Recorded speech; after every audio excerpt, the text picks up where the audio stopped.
Be my boyfriend for 1 week. Amelia Whitmore slid the contract across the table without blinking. Nathan Reed looked at the folder, then looked at her. Then he pushed it back. No. The word hit the room like a stone dropped in still water. Nobody told Amelia Whitmore no. Not investors, not board members, not men who wanted something from her. But this elementary school teacher just refused $50,000. And somehow, that one word would change everything.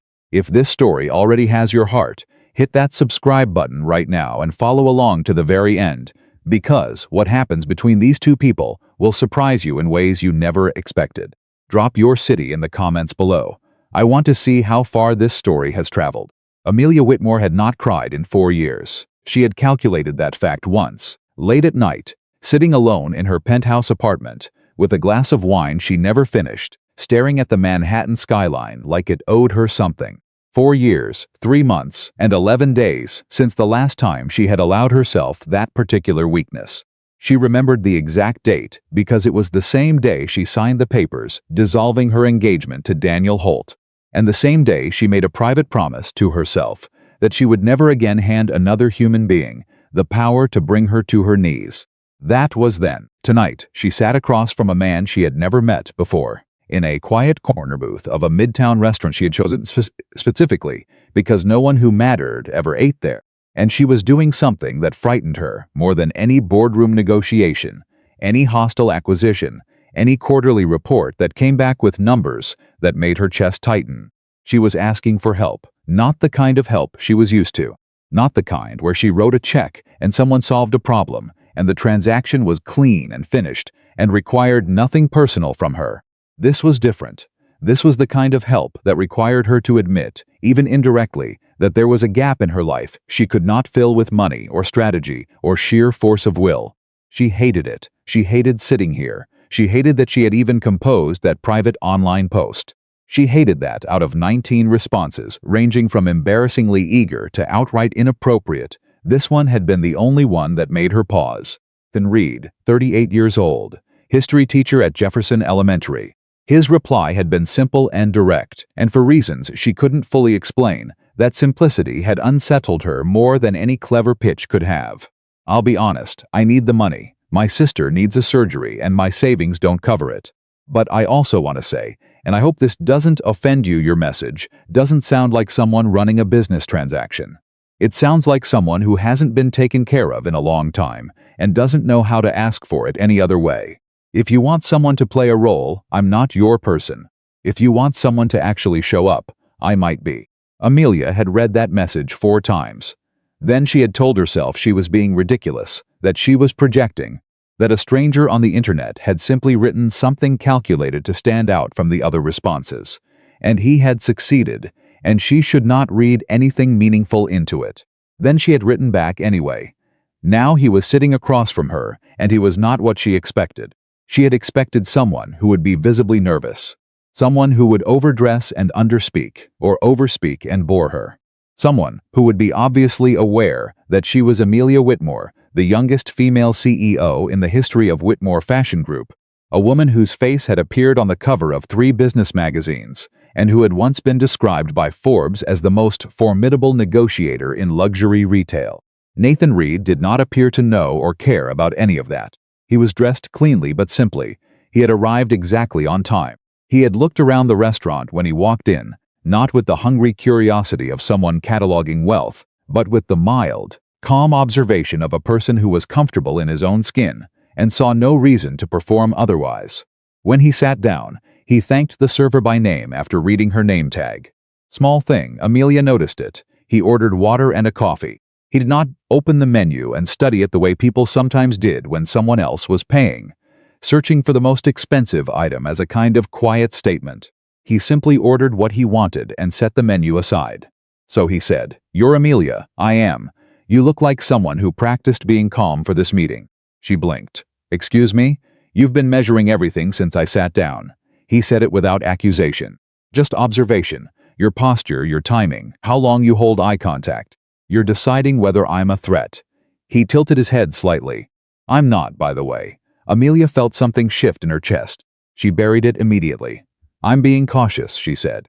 That's reasonable when you've invited a stranger to discuss a sensitive arrangement.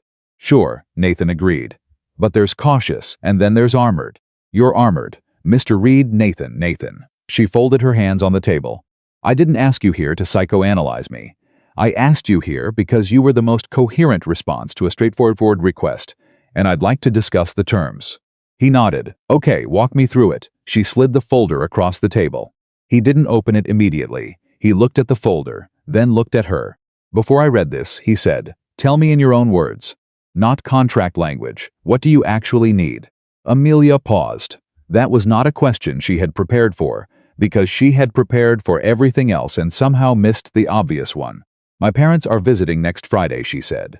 They've been asking for a long time about my personal life. I've given them various explanations over the years for why I'm not in a relationship. This time my mother told me over the phone that she finally wants to meet the person I love. She kept her voice flat and professional. I did not correct her assumption. I need someone to spend approximately 6 to 7 days functioning as my partner in front of my family. The arrangement ends when they leave. Nathan was quiet for a moment. How long has it been since you were actually in a relationship? That's not relevant. I think it might be, Mr. Reed, Nathan. She exhaled. 4 years, he nodded slowly. And before that? Before that ended badly. She said it in a tone that was meant to close the subject. It didn't. How badly? He asked. Badly enough that I'm paying a stranger $50,000 rather than simply having a real relationship. She met his eyes steadily. Now can we discuss the contract? He opened the folder. He read through it carefully, not skimming, reading. She watched him and noticed that he did not react to the dollar amount the way people usually reacted: the quick inhale, the slight widening of the eyes, the involuntary smile. He read the number the same way he read everything else, carefully and without performance. Then he closed the folder, and he pushed it back across the table. No, he said. The word landed in the space between them, and Amelia felt it in a way she had not felt a professional rejection in years. Not because she needed him. There were other candidates. She could find someone else, someone who would jump at this opportunity, someone who would minus. You don't need a boyfriend, Nathan said. I'm aware of what I'm. You need someone who will be honest with you. He leaned forward slightly, elbows on the table. Not aggressive in a way that made the air feel different. A contract like this gives me a role to play. I show up. I say the right things. Your parents feel good. The week ends. I take the money. We both move on. That's not what you actually need. You don't know what I need. No, he agreed. But I know what you're describing. And the thing you're describing won't fix the thing that's broken. Amelia stared at him. There is nothing broken. He held her gaze for a moment. Long enough that she felt uncomfortable, long enough that she almost looked away. She didn't. Okay, he said finally. Can I ask you something? You keep asking me things without permission. That's true. He didn't apologize. When your mother said she wanted to meet the person you love, what was the first thing you felt? The question sat there. Amelia opened her mouth and closed it again. She was not accustomed to being unable to answer questions. She made decisions under pressure every day. She spoke in front of rooms full of people without notes. She had given a TED Talk. She had testified before a Senate subcommittee about labor practices in the fashion industry. She had sat across from men who tried to intimidate her with power and money and had not once lost the thread of her own thinking. But this question, the first thing she felt, not what she decided to feel, not what was strategically appropriate to feel, not the managed, curated, professionally appropriate emotion. The first thing, panic. The first thing she felt was panic, followed immediately by grief that surprised her with its force, and then underneath both of those, something that she was not willing to name at a restaurant table with a stranger. I felt inconvenienced, she said. Nathan looked at her for a long moment. All right, he said quietly. And somehow, the gentleness with which he accepted that obvious lie was worse than if he had called it out. She expected him to leave. He didn't. He ordered another coffee. He asked the server if they had anything good for dessert tonight.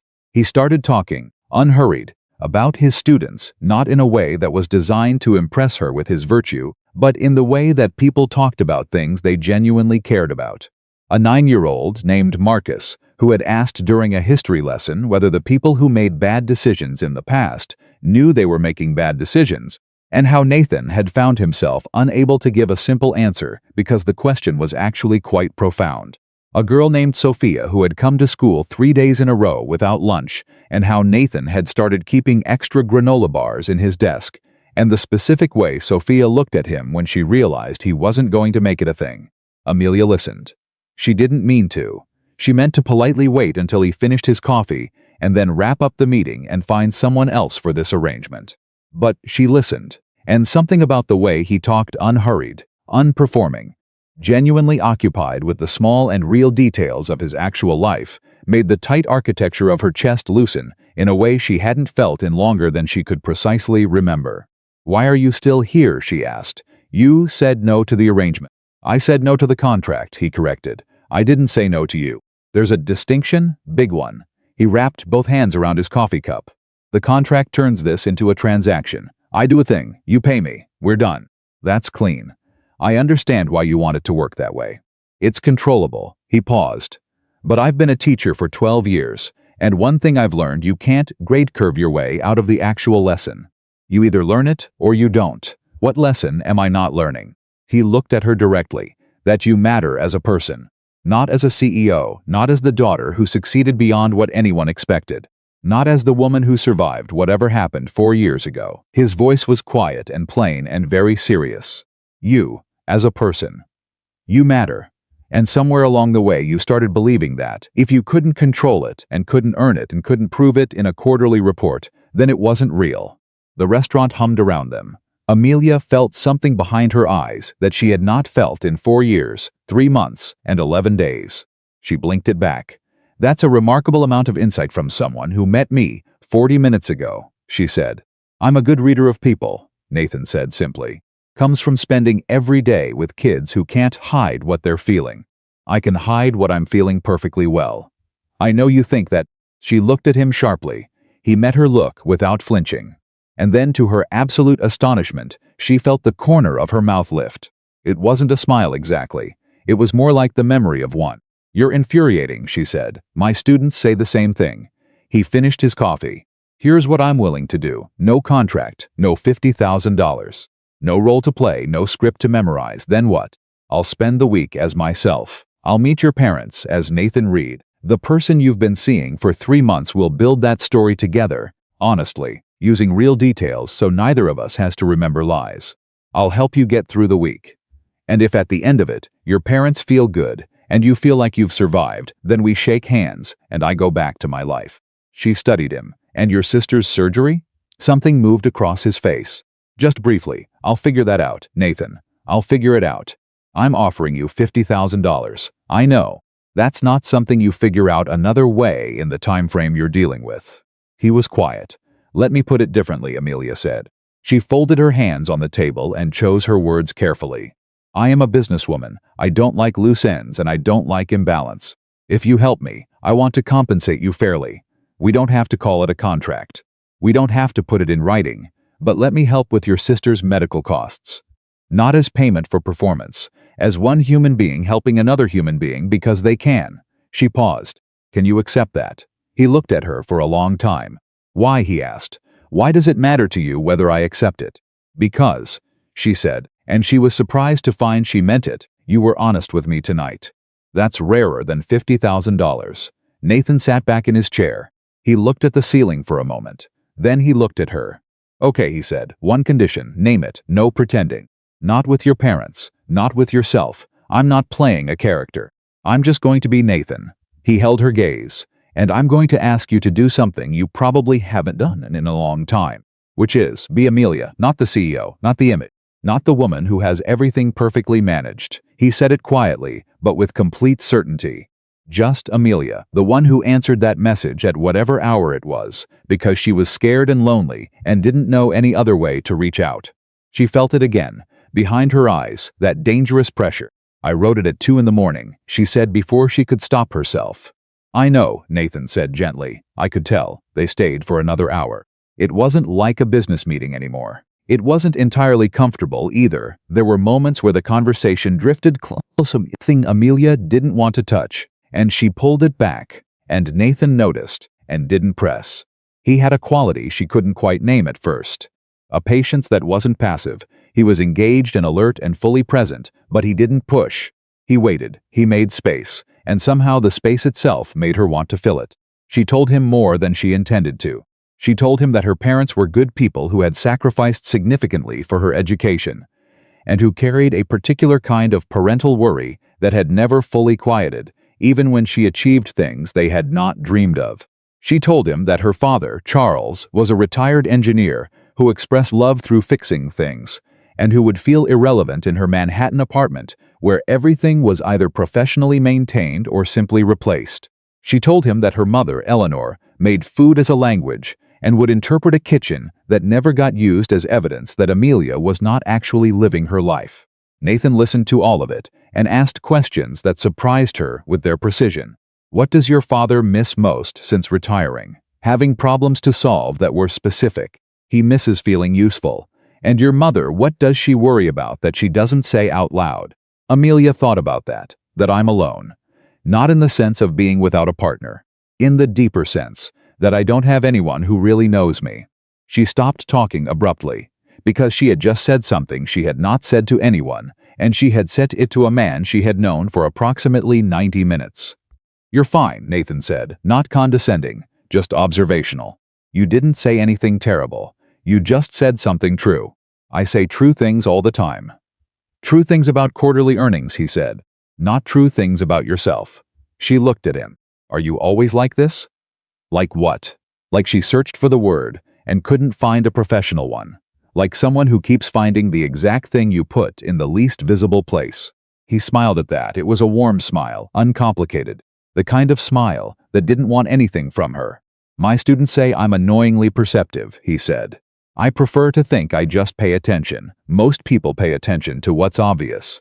Sure, but obvious things are usually the ones people put up on purpose. He looked at her quietly. The real things are usually the ones people don't know they're showing. She should have deflected that. She had 1,000 ways to deflect. She had built an entire career on the architecture of deflection, on the graceful redirect, on the art of seeming open while revealing nothing of consequence. Instead, she said, "What are you seeing that I'm not showing on purpose?" Nathan was quiet for a moment. "That you're tired," he said. Not from work, tired in a different way, tired of being the one person in every room who cannot afford to need anything. He paused. And that a part of you reached out with that message because you wanted someone to show you it was actually safe to need something. Just once, just a little. The restaurant had gotten quieter around them. Amelia Whitmore, who had not cried in 4 years, 3 months, and 11 days, sat very still and breathed very carefully and did not cry. "I'll send you my parents' flight information," she said.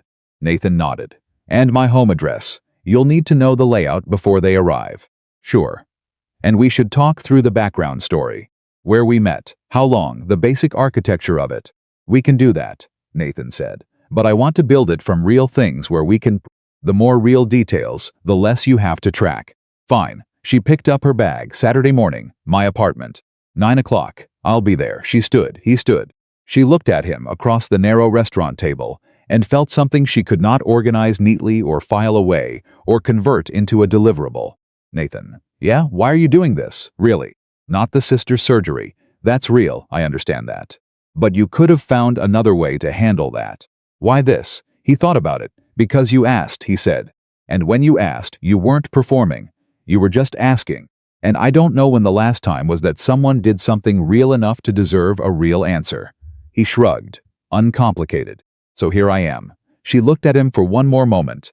"Don't be late Saturday," she said. "I won't be." She walked out of the restaurant into the cold Manhattan night and did not look back, and kept her breathing even, and did not stop walking until she reached the corner. Then she stopped. She stood on the corner of 54th and Madison with the city roaring around her, and she pressed one hand flat against the cold stone wall of the building beside her, and she felt something crack open, very quietly, very slightly, in the center of her chest. She had not expected that. She had not expected any of tonight. She stood there for 60 seconds, alone on the corner, letting the crack be there without immediately filling it with something. Then she straightened her coat, raised her arm for a cab, and went home. 3 blocks away, Nathan Reed stood on a different corner, hands in his jacket pockets, looking up at the lit windows of the buildings around him. He thought about what she had said, 4 years. He thought about the way she had almost broken and then hadn't. The practiced control of it. the muscle memory of not crumbling. He thought about the message she had posted at 2 in the morning. He pulled out his phone and called his sister. "Hey," she said. "How'd it go?" "Different than I expected," he said. "Good different or bad different?" He watched a yellow cab navigate around a delivery truck. "I don't know yet," he said honestly. His sister was quiet for a moment. She had known him long enough to read his silences. "Nathan," she said carefully, "don't fall for her." He let out a short breath. "I just met her, I know. I'm just saying." He was quiet. "She's something," he said finally, not elaborating, not needing to. His sister sighed in the way she had been sighing at him since they were children, fond and exasperated, and entirely certain that whatever happened next, it was going to be complicated. "Call me Saturday," she said. Yeah, he hung up. Across the city, Amelia Whitmore stood at her apartment window, looking out at the lights, and held, very carefully, the strange and unfamiliar feeling of not quite knowing what came next. She had spent 4 years knowing exactly what came next. She had schedules and projections and contingency plans. She had backup strategies for her backup strategies. But this she had not projected for. This she did not know how to schedule around. She pressed her palm flat against the cold glass of the window and felt the city humming underneath her hand. Then she went to bed. And for the first time in longer than she could measure, she fell asleep without running the next day's agenda in her head first. That alone should have told her something. It would take her a while to understand what. Saturday came faster than Amelia expected. She had spent Friday night telling herself she was prepared. She had prepared a document, an actual document, 3 pages, single-spaced outlining the key facts Nathan would need to know. The timeline of their fictional relationship, her parents' preferences, sensitivities, conversational habits, her father's opinions on things that seemed minor but weren't, her mother's particular way of asking questions that sounded casual and were not casual at all. She had the document ready on the kitchen counter when the buzzer rang at exactly 9 o'clock. Not 1 minute early, not 1 minute late. She pressed the intercom. "Come up." When she opened the door, Nathan was standing there with a paper bag in one hand and a thermos in the other. He looked exactly the same as he had at the restaurant, unhurried, unperforming, occupying his own space without apology. "Coffee," he said, holding up the thermos, "and I brought biscuits from the bakery on 51st. The real kind, not the decorative kind." He looked past her into the apartment. "Can I come in?" She stepped back. He walked in and set the bag on the counter next to her document. He looked at the document. He picked it up. He read the first paragraph. Then he looked up at her. "Amelia, it covers the essential background information," she said.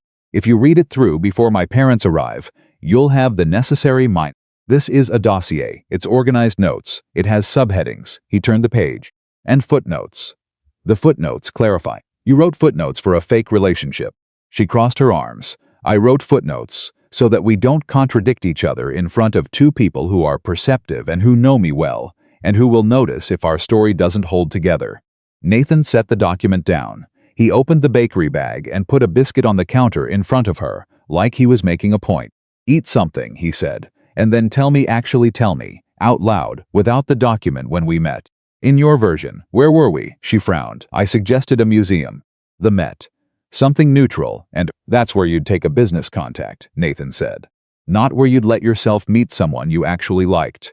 He poured coffee into the thermos cap and handed it to her. Where would Amelia Whitmore go when she's not being the CEO? The question caught her off guard, which was happening with uncomfortable regularity around this man. "I walk," she said after a pause. "Early mornings before the city gets loud. Central Park, sometimes down to the water." "Okay," Nathan said. "So that's where we met. Early morning. You were walking, I was running. I do actually run. So that's true, and you dropped something. Your phone, your keys, something real. That's generic," she said. "It's human," he replied. "Generic is a spreadsheet. Human is dropping your keys because you were distracted, and a stranger picked them up." He looked at her. "Were you ever distracted back then?" 3 months ago, whatever the timeline is. She thought about 3 months ago. A merger negotiation that had kept her in the office until midnight 4 nights running. Her assistant quitting unexpectedly. A board member who had started asking pointed questions about succession planning that were not subtle. "Yes," she said, "I was distracted. So you were distracted. You dropped your keys. I picked them up. You thanked me in that way people do when they're already mentally somewhere else. And I said something that made you actually stop. What did you say? He thought for a moment. I said, "You're welcome. I hope whatever has your attention is worth it." He shrugged. And you stopped, because nobody had said anything that honest to you in a while. Amelia was quiet, because that was exactly what would have made her stop. "You're doing it again," she said. "Doing what? Finding the exact true thing." He almost smiled. "Is that a problem? It's inconvenient," she said. Yes. He picked up the document, folded it once, and slid it to the side of the counter. "Not throwing it away, just moving it. We'll build the story as we talk. Real details wherever we can use them. You tell me about your parents. I mean, really tell me, not the organized version, the actual version. And I'll tell you what I'm going to do, and you can tell me when I'm wrong." She looked at him for a moment. Then she sat down at the kitchen island. "Fine," she said. And she started talking. She had not expected talking to feel like that. She had expected it to feel like a briefing, like onboarding a new hire. Give the information, field the questions, move efficiently toward the outcome. But Nathan kept asking the wrong questions. Or rather, the right questions in the wrong order, the order that led away from efficiency, and toward something more complicated and more real. He asked about her father's hands. She described them without thinking large. Capable hands, scarred across the knuckles from 40 years of working with metal and tools, hands that looked wrong when they were idle, which they often were now that Charles Whitmore was retired and living in a house that had no engineering problems left to solve. Nathan asked what her father was proudest of. Her, she said, and her voice shifted almost imperceptibly. "He never says it in words. He says it by showing up. He drove 4 hours to my first investor pitch, sat in the back row, left before the reception, because he didn't want to embarrass me in front of the business people." She stopped. "I didn't know he was there until my mother told me 6 months later." Nathan was quiet for a moment. "Then he sounds like a man who loves very specifically." "He loves very quietly," she said. "It took me years to learn how to hear it. And now I hear it and I miss him, and I see him twice a year because I'm always," she stopped, "because I'm busy." Neither of them acknowledged the weight of what she hadn't said. Nathan moved on. He asked about Eleanor. And here the texture of Amelia's voice changed, again became warmer and more careful at the same time. The way people's voices changed when they were talking about something they loved in a way that came with some pain attached. "She's the one who always knew I could do more than anyone told me," Amelia said. "When I was 12, I wrote a business plan for a school fundraiser. Actual financial projections, cost analysis. The teacher thought it was too much. My mother framed it. A pause. She still has it on the wall of the study. She believed in you before you believed in yourself. Before I had any reason to believe in myself." Amelia turned the thermos cap in her hands. "And then I built all of this, and somewhere along the way, I started believing that success was the repayment, that achieving things was the way I honored her faith in me." She looked down. "She doesn't see it that way. She tells me she just wants me to be happy. I never know what to do with that, because happy is harder to deliver than profitable," Nathan said. "Don't make it sound simple. It is simple, not easy. Different things." She looked at him. "Do you always talk like that? Like everything has a clear answer underneath it?" "No," he said honestly. "Sometimes there's no clear answer, but there's usually a clear question that people are avoiding, because the answer might be hard." He met her eyes. "Like the question of whether Amelia Whitmore is actually happy." The kitchen was very quiet. "We're talking about my parents," she said. "We are," Nathan agreed. He picked up a biscuit. "Your mother is going to love me, by the way." Despite everything, despite the emotional excavation of the last 40 minutes, despite the persistent dangerous feeling behind her eyes, Amelia Whitmore almost laughed. "You're very confident for someone who hasn't met her. You said she loves people who show up, people who are real. People who see you." He gestured between them. "I show up. I'm real, and I see you whether you like it or not." He bit the biscuit. "She's going to love me. My father is harder. Your father is going to be fine. He'll test you. Let him." Nathan said it without bravado. "Just certainty. I have nothing to hide. That's an advantage you don't usually get." She studied him across the kitchen island. "You're a strange person, Nathan Reed." "Probably," he said. "Are you ready to actually do this?" She took a breath. "My parents land Thursday evening," she said. "That gives us 5 days. Then let's use them." They spent 3 hours in that kitchen. No document, no subheadings, no footnotes. Just two people building something out of real material, real stories, real details, real observations that Amelia kept being surprised to find she was willing to share. Nathan absorbed everything without apparent effort. He had the particular kind of memory that teachers developed. The kind that held not just facts, but context, the emotional architecture around a piece of information that told you what it actually meant to the person who'd told you. By the time they were done, he knew things about her parents that she hadn't consciously organized before.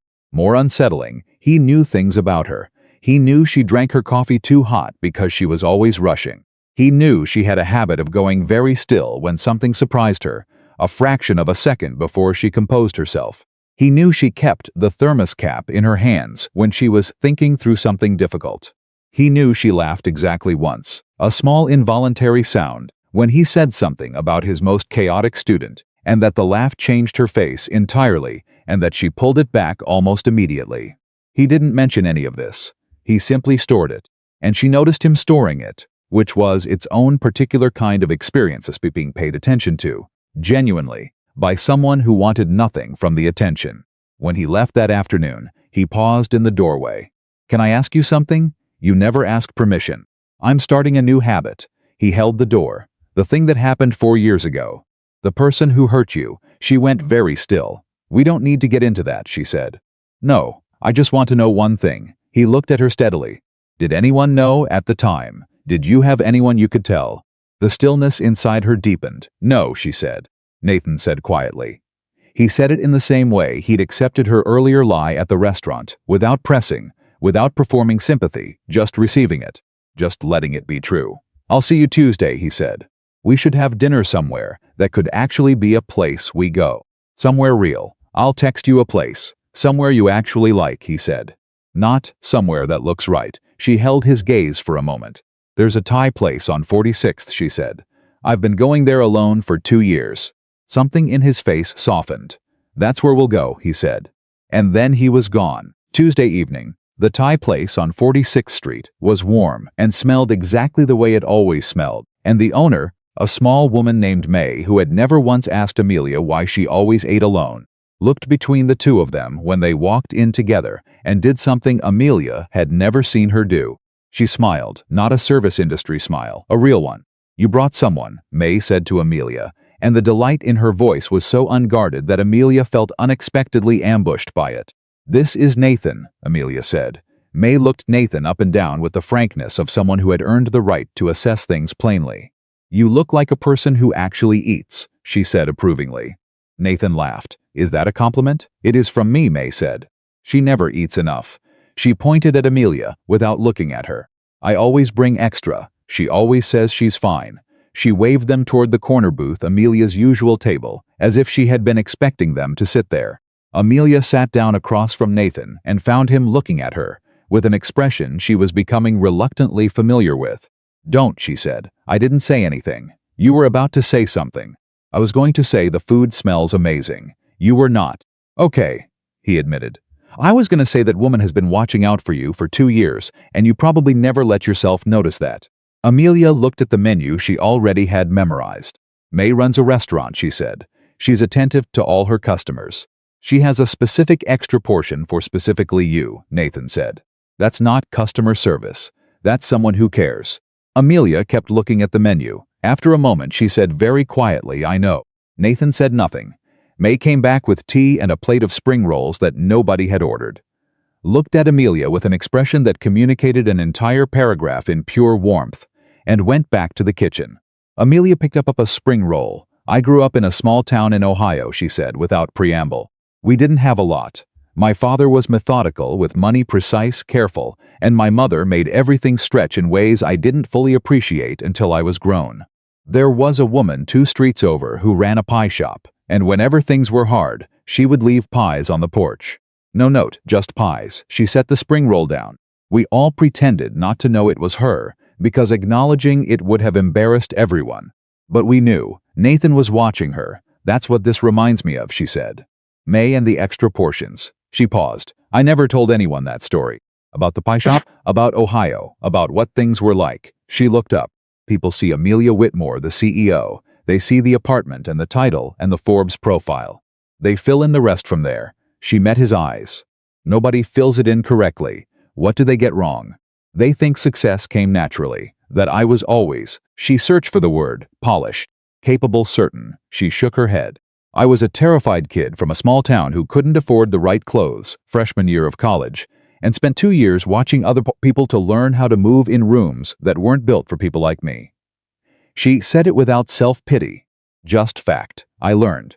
I got very good at it, and somewhere in the learning I forgot that the terrified kid was also still in there. Is she? Nathan asked. Still in there? Amelia's hands were flat on the table. She's the one who wrote that message, at 2 in the morning, she said. Nathan looked at her for a long time, and what she saw on his face was not pity. It was not admiration. It was something quieter and more serious than either. It was the expression of someone who was paying witness to something real and understood the weight of it. She did the right thing, he said. Reaching out. She was desperate. Maybe, he said.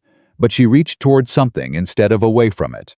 That's not desperation. That's courage in a really uncomfortable outfit. Amelia stared at him. Then, for the second time in his presence, something that was almost a laugh moved through her, and she let it come this time, brief and surprised and entirely genuine. Nathan grinned.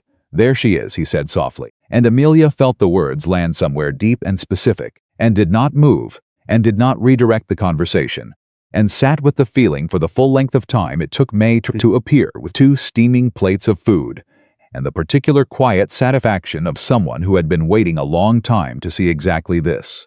Wednesday was a phone call. She was in a board meeting when his name appeared on her screen, and she did something she had never done. In a board meeting, she looked at it. Not immediately, not during the critical agenda item, but she looked. She stepped out between agenda items and called him back. Everything okay? She asked. Fine, he said. I just wanted to ask something, and I didn't want to text it. Something in his voice made her stop walking. What? Your parents. When they land Thursday, who usually picks them up? She frowned. A car service. I have a driver who... No, Nathan said. No, I'll pick them up. The suggestion arrived, and she processed it from 4 different directions simultaneously. Logistically, it made sense, or rather, it made a kind of sense that had nothing to do with logistics.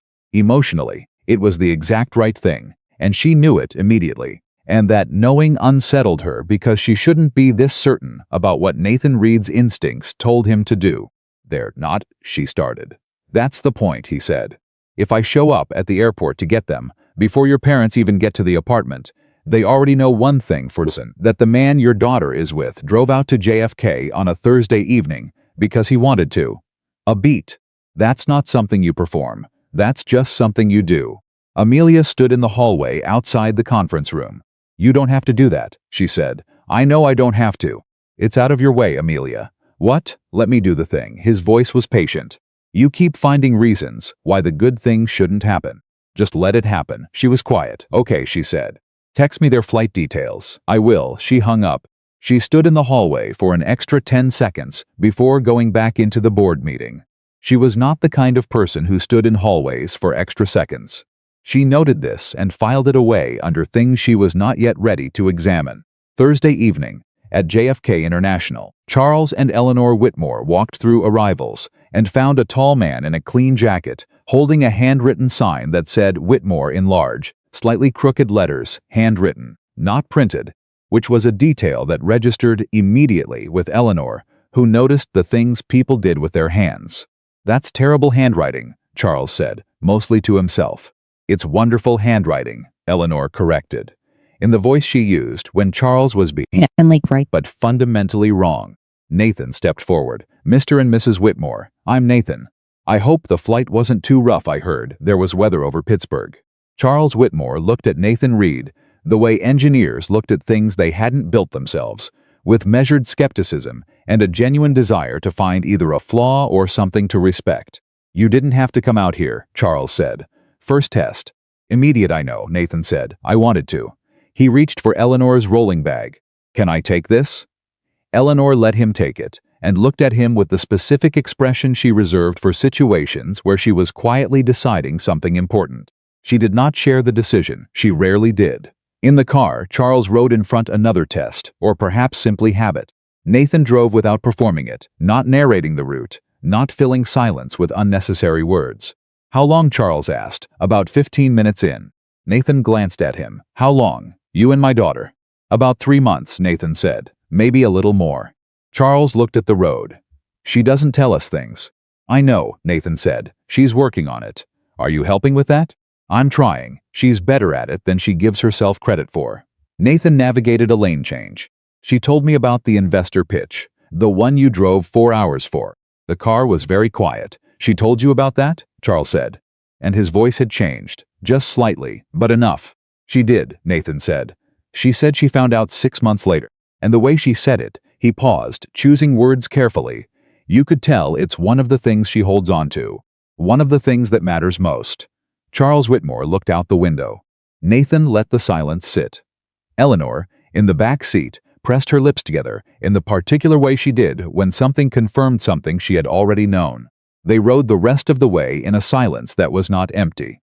When they arrived at the apartment, Amelia was waiting. She opened the door, and her mother walked straight to her and held her, the way mothers held daughters when they were worried, and relieved and grateful all at once. And Amelia stood inside that embrace and let herself be held in a way she hadn't in years, and over her mother's shoulder she met Nathan's eyes. He was standing slightly back, not watching, just there. Available, he gave her the smallest nod. And she understood, in that moment, that he had done something for her in that car, that she couldn't have done for herself. He had walked toward her father, instead of waiting to be tested, and he had used the most honest currency she had, the truth of what her father's love had meant to her. She mouthed 2 words at him across the hallway. Thank you. He shook his head, very slightly. Don't mention it. Her father came through the door next and stopped when he saw Amelia's face, the particular open quality of it, the slight redness around her eyes she was trying to blink back. And something happened in Charles Whitmore's expression that rarely happened there. Something broke open, just briefly, in the way that careful men broke open when they finally believed things were okay. He pulled her into a hug that lasted longer than his usual ones. Good apartment, he said gruffly when he let go. You haven't seen any of it yet, Amelia said. I saw enough, he said. He looked past her at Nathan. Come in then. It was not warm. But from Charles Whitmore, it was a beginning. That evening, the 4 of them ate dinner around Amelia's dining table takeout from the Thai place, which Nathan had suggested and which May had packed, with the particular care of someone doing a favor for someone they were rooting for. Charles discovered, 20 minutes in, that the wooden chair at the head of the table had a leg that was slightly uneven. He felt it the moment he sat down, because Charles Whitmore felt these things the way musicians heard notes out of tune. He mentioned it, not as a complaint, as an observation, and Nathan said, without fanfare, I noticed that when I was here Saturday, I kept meaning to bring my tools. Do you want to take a look at it after dinner? Charles Whitmore looked at Nathan Reed. A second look. The first real one. You have tools, he said. Basic ones, Nathan said. I'm not an engineer, but I know how to level a chair leg, he shrugged. Bad furniture bothers me. I think I got it from a mentor in high school who taught shop class. Said if you could fix small things, you could fix anything. Charles absorbed this. That's not entirely wrong, he said. Eleanor caught Amelia's eye across the table and said, with an expression that communicated volumes without a single syllable, something that Amelia read clearly, he's real. Amelia looked down at her food. She was dangerously close to agreeing. Later that night, after her parents were settled in the guest room, and Nathan had gone. He had an early class Friday morning, he said, and the fact that he said it so naturally, so, without drama, as if of course there were real things in his real life that continued around this, made it somehow more convincing than any rehearsed line. Amelia stood alone in her kitchen. She replayed the evening, not as a debrief, not as analysis, just replaying it, the way you replayed music you wanted to stay inside a little longer. Her mother laughing at something Nathan said about his student Marcus, and the question about whether people who made bad decisions knew they were making bad decisions. Her father and Nathan, side by side, looking at the underside of the chair together, Nathan handing her father the tools and letting him do the actual work, knowing instinctively that Charles Whitmore needed to be the one with the answer. The small, specific, unrehearsed way Nathan's had said her name twice that evening, in context so ordinary she couldn't even reconstruct them now. The way she had felt in this apartment this evening, that was not a performance. That was the problem, because she could feel, already, with the precision of someone who had spent 4 years learning to identify danger, that this was not staying in its lane. She had designed a transaction, clean, contained, temporary. But Nathan Reed had come into her carefully ordered life and refused, with complete gentleness and complete consistency, to behave like a transaction. And her parents loved him, and May had smiled that smile. And her father had fixed the chair and come back to the table, looking like a man who had been given back something he thought he'd lost. And Amelia was standing alone in her kitchen at 11:30 at night, replaying a dinner that was supposed to be fake, and every moment she replayed felt more real than anything she had experienced in years. Her phone lit up on the counter, a text from Nathan. "Your dad called the chair fix acceptable work. Coming from him, I think that might mean I passed." She looked at the text. She typed back, "He told my mother it was decent." That's basically a standing ovation. 3 seconds. "Get some sleep, Amelia." She stared at that. 3 words, direct, unadorned, not flirtatious, not performing care. Just get some sleep. Like someone who was paying attention to the fact that she probably hadn't slept properly in days, and simply plainly wanted her to be okay. She put the phone down. She turned off the kitchen light. She walked to her bedroom, and she thought about a terrified kid from Ohio who had learned to move in rooms that weren't built for her, and about a man who had walked into her room and pulled up a chair and sat down like he belonged there, not because he was performing it, but because, somehow, strangely, impossibly, he did. She did not sleep immediately, but when she did sleep, it was the same deep quiet she'd found the night after the restaurant. Clean, real, like something that had been waiting for her. She woke up Friday morning to the sound of her mother in the kitchen. Not clattering. Eleanor Whitmore never clattered. She moved through kitchens the way she moved through everything, purposefully, quietly, like someone who had long ago made peace with the idea that the work itself was the point and not the noise around it. But Amelia heard her anyway, because she had grown up with that sound, the specific rhythm of her mother's hands, preparing something, and it had lived in her body for 38 years as the sound of being home. She lay still for a moment and let herself feel it. That was new. Letting herself feel things without immediately converting them into action items. She got up. Her mother was at the stove with eggs, and whatever she had found in Amelia's refrigerator, which was not very much because Amelia ate most of her meals at her desk or at restaurants, and the refrigerator reflected the life of someone who slept in the apartment more than she actually lived in it. Eleanor had worked with what was there. She had found butter and eggs and the end of a block of good cheese that Amelia had bought and then forgotten, and she was making something out of it with the particular alchemy of a woman who had spent decades turning not enough into more than sufficient. "Sit down," Eleanor said, without turning around. Amelia sat at the kitchen island. "Your father is still asleep," Eleanor said. "He never sleeps past 7. He slept until 8. She said this in a tone that made it an observation and a verdict simultaneously. "The drive wore him out," Amelia said. "The drive relaxed him," Eleanor corrected. She plated the eggs and set them in front of Amelia. Then she sat down on the other side of the island and folded her hands and looked at her daughter with the patient, comprehensive attention that had always made Amelia feel simultaneously understood and exposed. "Tell me about Nathan," she said. Amelia picked up her fork. "What do you want to know?" "Everything you haven't told me yet." Eleanor said it gently, but without softening the directness of it. "Which is everything." Amelia ate a bite of eggs. They were perfect. Of course they were. "He's a history teacher," she said. "He's been teaching for 12 years. He loves his students in the way that good teachers love students, specifically, practically, without sentiment, but with a lot of actual attention." She paused. "He's honest, sometimes uncomfortably honest." "Uncomfortably how?" "He says the true thing instead of the convenient thing." Amelia considered. "Even when the true thing is hard to hear." Eleanor was quiet for a moment. "Has anyone done that for you before? Since you've been here, building all of this?" "Not really," Amelia said. "Not since before Daniel, you mean." The name arrived in the kitchen, and everything went still. Amelia set her fork down. "Mom, I know," Eleanor said. "I know you don't want to talk about it. I've known for 4 years that you don't want to talk about it. But I'm your mother, and I've been watching you hold that by yourself for 4 years, and I'm telling you right now, while your father is asleep and it's just us, that it is all right to put it down."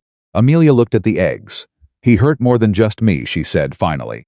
"It wasn't only personal. He was involved in the company.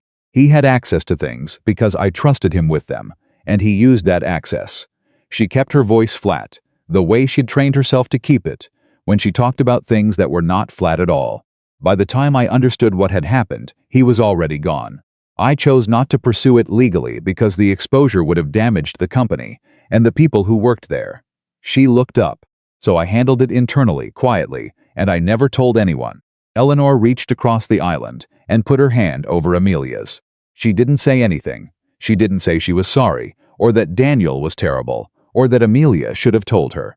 She just put her hand over her daughter's hand and held it, and that simple weight was somehow exactly the right response in a way that no words would have been. "Does Nathan know?" Eleanor asked after a while. "Some of it," Amelia said. He noticed, he asked. She paused, he didn't push. He just asked the one question that mattered, and then let me answer in my own time. What question? Whether I had anyone to tell at the time it happened. Amelia was quiet. I didn't. Eleanor's hand tightened. "You do now," she said. Amelia looked at her mother and felt the dangerous pressure behind her eyes again, and this time she didn't blink it back immediately. She let it sit for just a moment before she controlled it. And her mother saw it and said nothing, and that silence was a form of grace. "He's good for you," Eleanor said. "Mom, I'm not talking about the future. I'm talking about right now." Eleanor withdrew her hand and picked up her own coffee. A man who drives to the airport on a Thursday evening because he wants to. A man who lets your father fix the chair. She shook her head slowly. "Your father told me last night that Nathan handed him the screwdriver and stepped back. He said it like it was unremarkable. But I know your father, and I know what it means to him when someone understands that he needs to be the one with the answer." She looked at Amelia steadily. Nathan understood that without being told. Amelia had nothing to say, because her mother was right, and she knew it, and the knowing sat in her chest like something warm and unmanageable. "He's also not intimidated by you," Eleanor said. "I noticed that." "Most people are intimidated by me," Amelia said. "A fact, not pride." "Most people see the title," Eleanor said. "He sees you." She picked up her coffee. "That's rarer than you think, even for you." Amelia looked at her plate. "Especially for me," she said quietly. Her mother let that stand.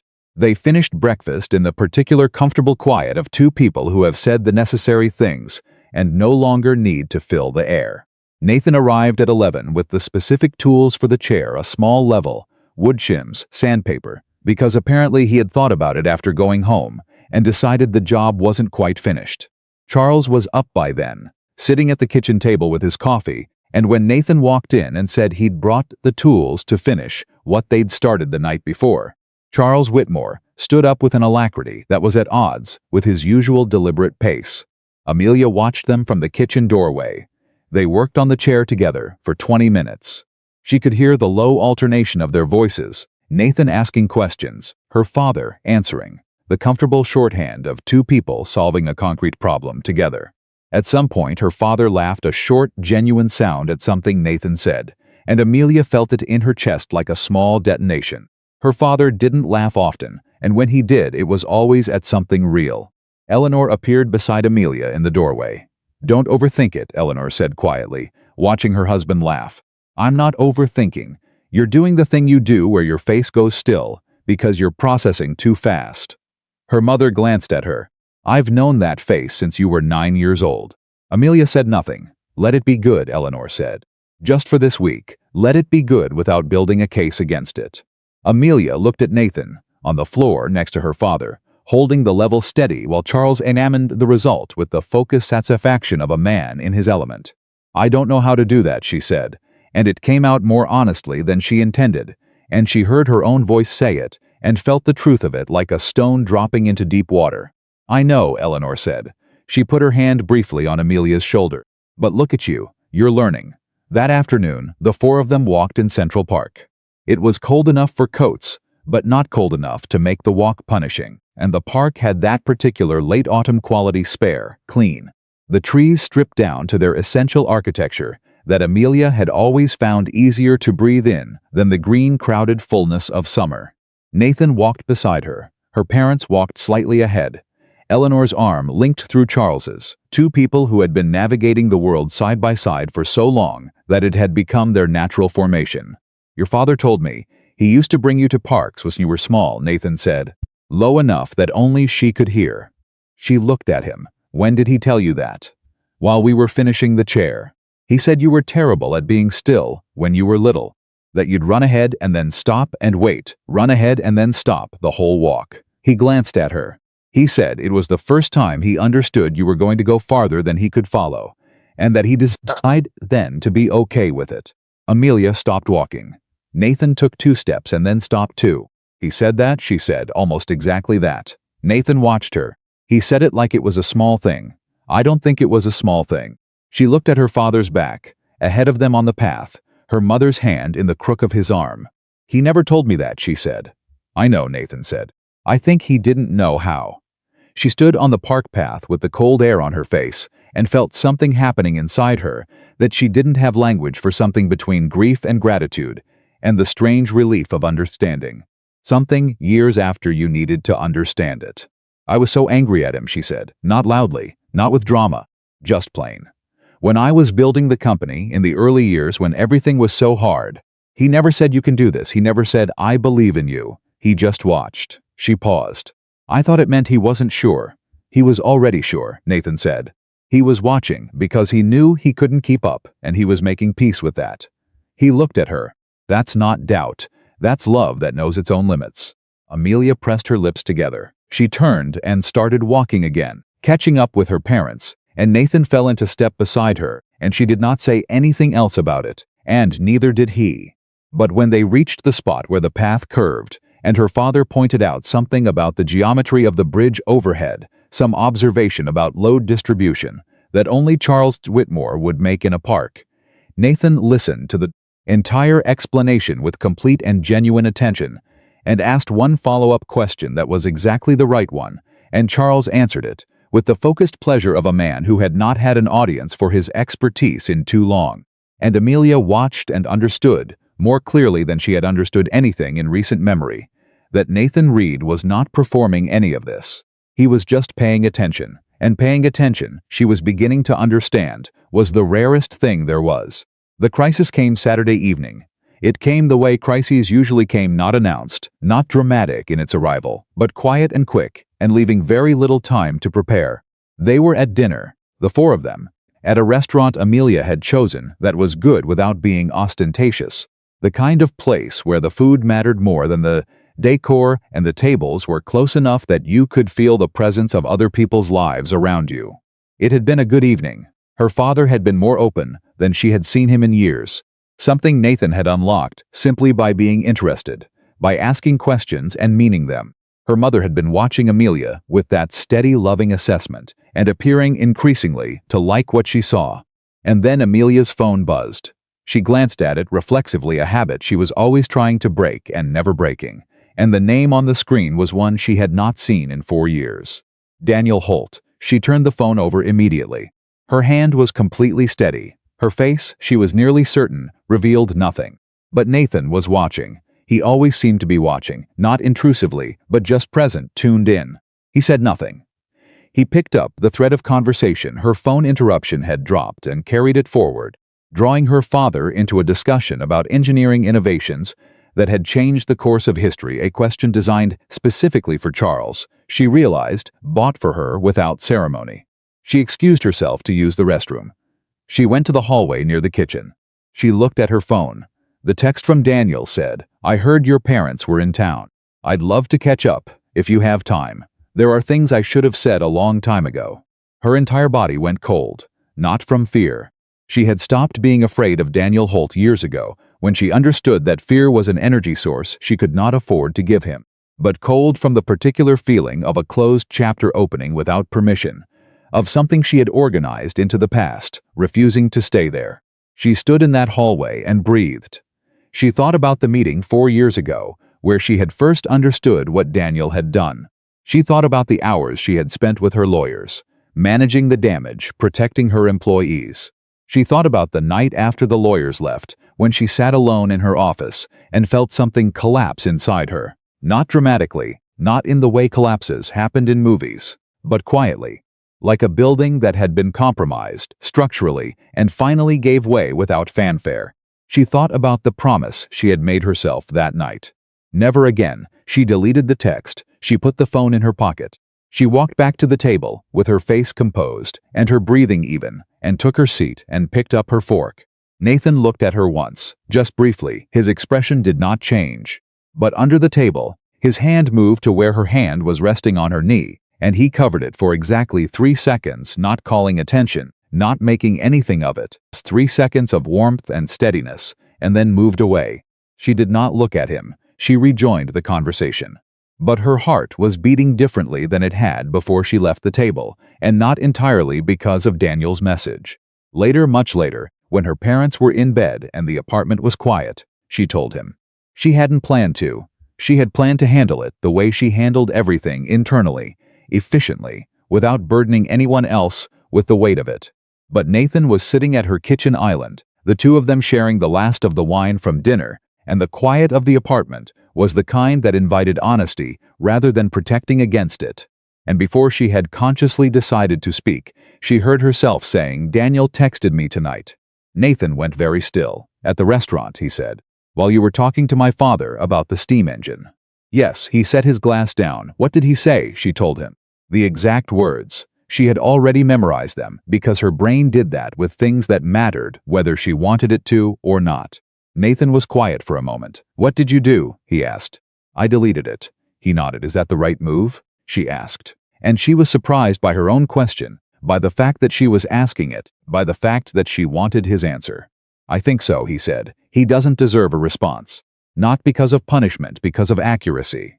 There's nothing he can say that would change what happened, and there's nothing you need from him to be okay." He paused. "Are you okay?" "Yes," she said. "Then I don't know." That's more honest. It's not that I want him back. It was never that part was finished the moment I understood what he'd done. It's that she searched. It's that he knew me. He knew me before all of this was solid. Before I was certain of myself. And when someone like that reaches back in, it feels like they're reaching for the version of you that was still breakable. Nathan listened. "And you don't want to be breakable," he said. "I'm not breakable," she said, and her voice had an edge to it. "I know you're not," Nathan said. "That's not what I said. I said you don't want to feel like you are." She looked at him across the kitchen island. "There's a difference," she said. "Big one," he said. "Not being breakable is a fact. Not wanting to feel breakable is fear." He said it plainly without cruelty.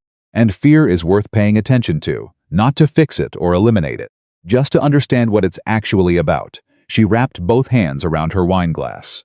"And what do you think it's actually about?" He was quiet for a long moment. "I think," he said carefully, "that Daniel didn't just betray you professionally. I think he made you feel stupid for having trusted him. And you don't forgive yourself easily for things like that." He watched her.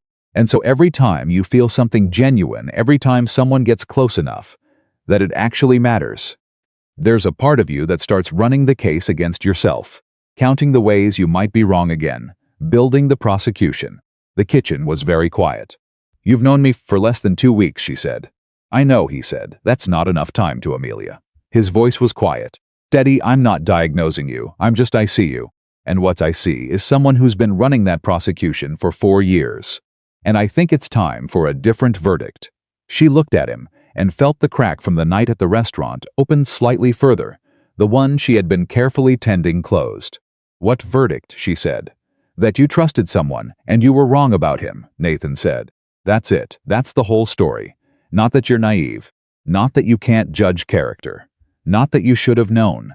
You trusted someone. He wasn't trustworthy. That's his failure. Not yours." He held her gaze. "You don't owe the rest of your life to that mistake." She was completely still. Something was happening behind her eyes that she could not control this time, and she was not controlling it. She was just sitting with it. Sitting across from this man she had known for not quite 2 weeks, and letting the thing behind her eyes be real. "Why are you here?" she said. Her voice came out lower than she expected. "Really? Not the surgery, not the arrangement. Why are you still sitting in my kitchen at midnight on a Saturday?" Nathan looked at her for a long time. "Because I don't want to leave," he said. Simple, plain, undefended. She stared at him. "Nathan, I know what the arrangement is," he said. "I know what the week is. I know the parameters." He didn't look away. "I'm just telling you the truth because you asked me and you asked for real." She opened her mouth and closed it. "I don't know what to do with that," she said. "I know," he said. "You don't have to do anything with it. I just wanted you to know." He picked up his wine glass. "The arrangement stands. I'll see the week through. Whatever comes after is whatever comes after." She looked at him. "The week ends Monday," she said. "I know. My parents leave Monday afternoon. I know. And then we see, Nathan said. That's all. We see. He finished his wine. You don't have to decide anything tonight. She let out a breath she had been holding for longer than she realized. My mother thinks you're real, she said. I am real, Nathan said. You know what I mean. I know what you mean. He stood and picked up his glass, carried it to the sink. She's right, for what it's worth. He said it with his back to her, rinsing the glass, unhurried. Whatever this is, it's not nothing. I can't speak for you. But it's not nothing for me. She sat at the kitchen island and watched him set the clean glass in the drying rack and dry his hands on the kitchen towel that was hanging from the oven handle, such a domestic, unremarkable gesture in her unremarkable kitchen, and felt the world she had organized so carefully shift under her slightly, like the floor finding a new level.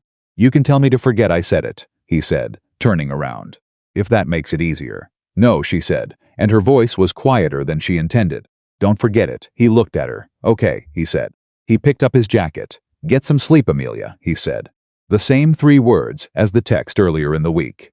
The same direct, unadorned care. You keep saying that. You keep needing it. She almost smiled almost. What time tomorrow, she said. 10, he said. Your mother wants to go to the farmer's market. She told me at dinner while you were talking to your father about the quarterly report your assistant texted you. He raised an eyebrow. You check your work email at dinner. I know. We're going to talk about that. Good night, Nathan. Good night. He paused at the door. For what it's worth, you handled Daniel's message exactly right. And not because I think it was strategically correct. Because you didn't let him back in, and you didn't fall apart. He met her eyes across the kitchen. That's not armor. That's actually knowing your own value. She absorbed that. I thought those were the same thing, she said. I know, he said. That's the thing you're figuring out. He left. She sat alone in the kitchen and heard the elevator doors close and the building settle into its nighttime quiet, and she sat very still for a long time. On the counter, her phone was dark. Daniel Holt's message was deleted and gone, taking up no space anywhere. And in its place, filling exactly the space it vacated, was the memory of a hand covering hers for 3 seconds under a restaurant table, offering nothing except warmth and the simple wordless statement, I see that this is hard, and I am here. She had not asked for it. She had not paid for it. She had not controlled or managed or strategically positioned for it. It had simply been given. She sat with that for a long time, in the quiet kitchen, where her mother had made breakfast that morning with insufficient ingredients and made it perfect. And she understood that she was in more trouble than she had designed for. The week ended Monday, and for the first time in 4 years, she was frightened not by the prospect of someone leaving, but by the prospect of what it would feel like when he did. Sunday came in quiet. Amelia woke before her alarm, which was not unusual. What was unusual was that she lay still for several minutes without reaching for her phone. She just lay there in the gray early light and let the events of the previous evening exist without immediately organizing them into a plan of action. Nathan had said, it's not nothing for me. She had said, don't forget it. And now it was Sunday, and the week ended Monday, and she had no strategy for any of it. She got up and made coffee and stood at the window with the cup in both hands, watching the city wake up below her. And she thought about what her mother had said Friday morning. Let it be good, just for this week. Let it be good without building a case against it. She had been building the case anyway. She could feel it. The legal brief her mind was assembling in the background. The prosecution she had been running on herself for 4 years now. The evidence she kept cataloging. All the reasons this was temporary. All the reasons she should not let herself feel what she was feeling.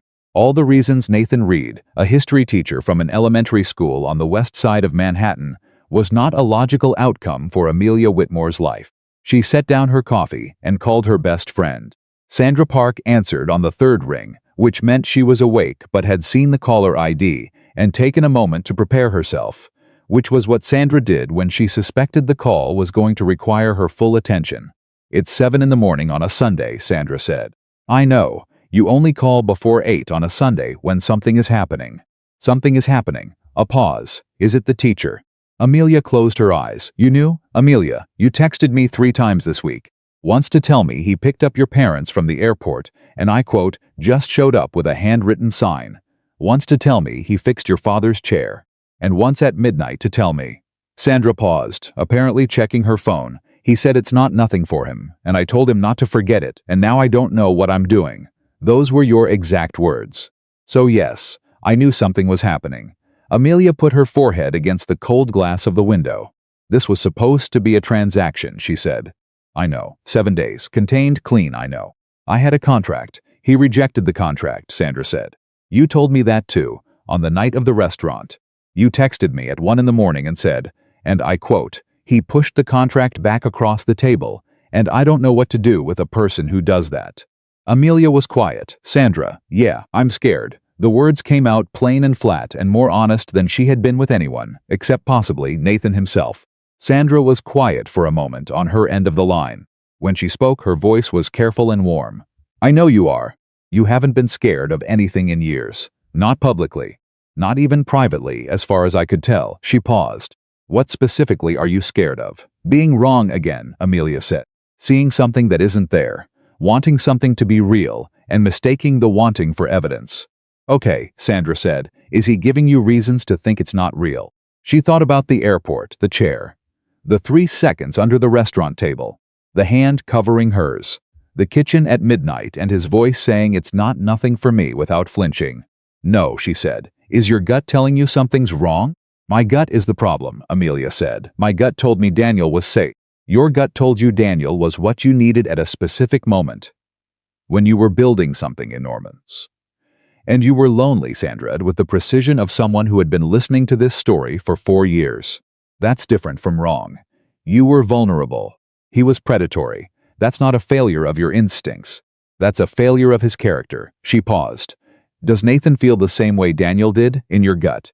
Amelia pressed her palm flat against the glass. No, she said. He feels like the opposite. Then maybe, Sandra said quietly, your gut has always been working. The farmer's market was Eleanor's idea and Eleanor's territory. She moved through it, the way she moved through everything she loved, directly, purposefully, with the particular joy of someone who knew exactly what she was looking for and wasn't performing the looking. Nathan walked beside her. Amelia followed a few steps back with her father, which was not entirely accidental. Charles had paused at a stall selling hand tools, and Amelia had stopped with him, and the distance had naturally opened between them and the other two. Her father picked up a small hand plane, turned it over, examined the blade angle with the focused pleasure of someone who understood what he was handling. This is a good one, he said, to no one in particular. Buy it, Amelia said. He set it back down. Don't need it. Dad, I have tools. You could have more tools. He gave her the look he had given her since she was 9 years old, and arguing positions that were logically only sound but practically unnecessary. You buy things, he said, when they solve a problem. I don't have a problem this solves. You retired 8 months ago. You fix everything in the house that can be fixed. You've run out of problems. He looked at her. Nathan told me, she said, before he could ask. Not in those words, but I heard it. Charles Whitmore set the hand plane down and turned to look at his daughter fully, the way he rarely did, the way that meant the conversation had shifted from surface to something underneath. He talks about you, Charles said, when you're not in the room. Did you know that? She shook her head. Not in a her father searched for the word, and the searching was its own evidence, because Charles Whitmore was precise with language and only searched when precision mattered. Not in a showing-off way, in a paying-attention way.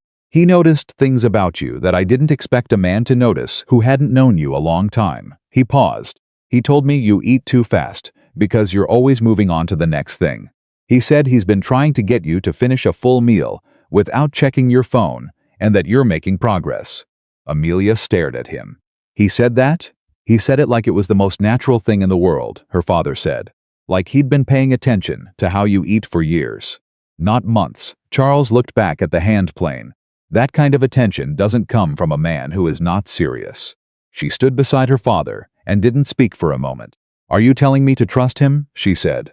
Charles Whitmore, who had driven 4 hours to an investor pitch and sat in the back row and left before she could see him, who had fixed a chair leg in her apartment, with a focus that was really about loving her in the only language he fully trusted, looked at his daughter with the specific expression he reserved for the moments that mattered most.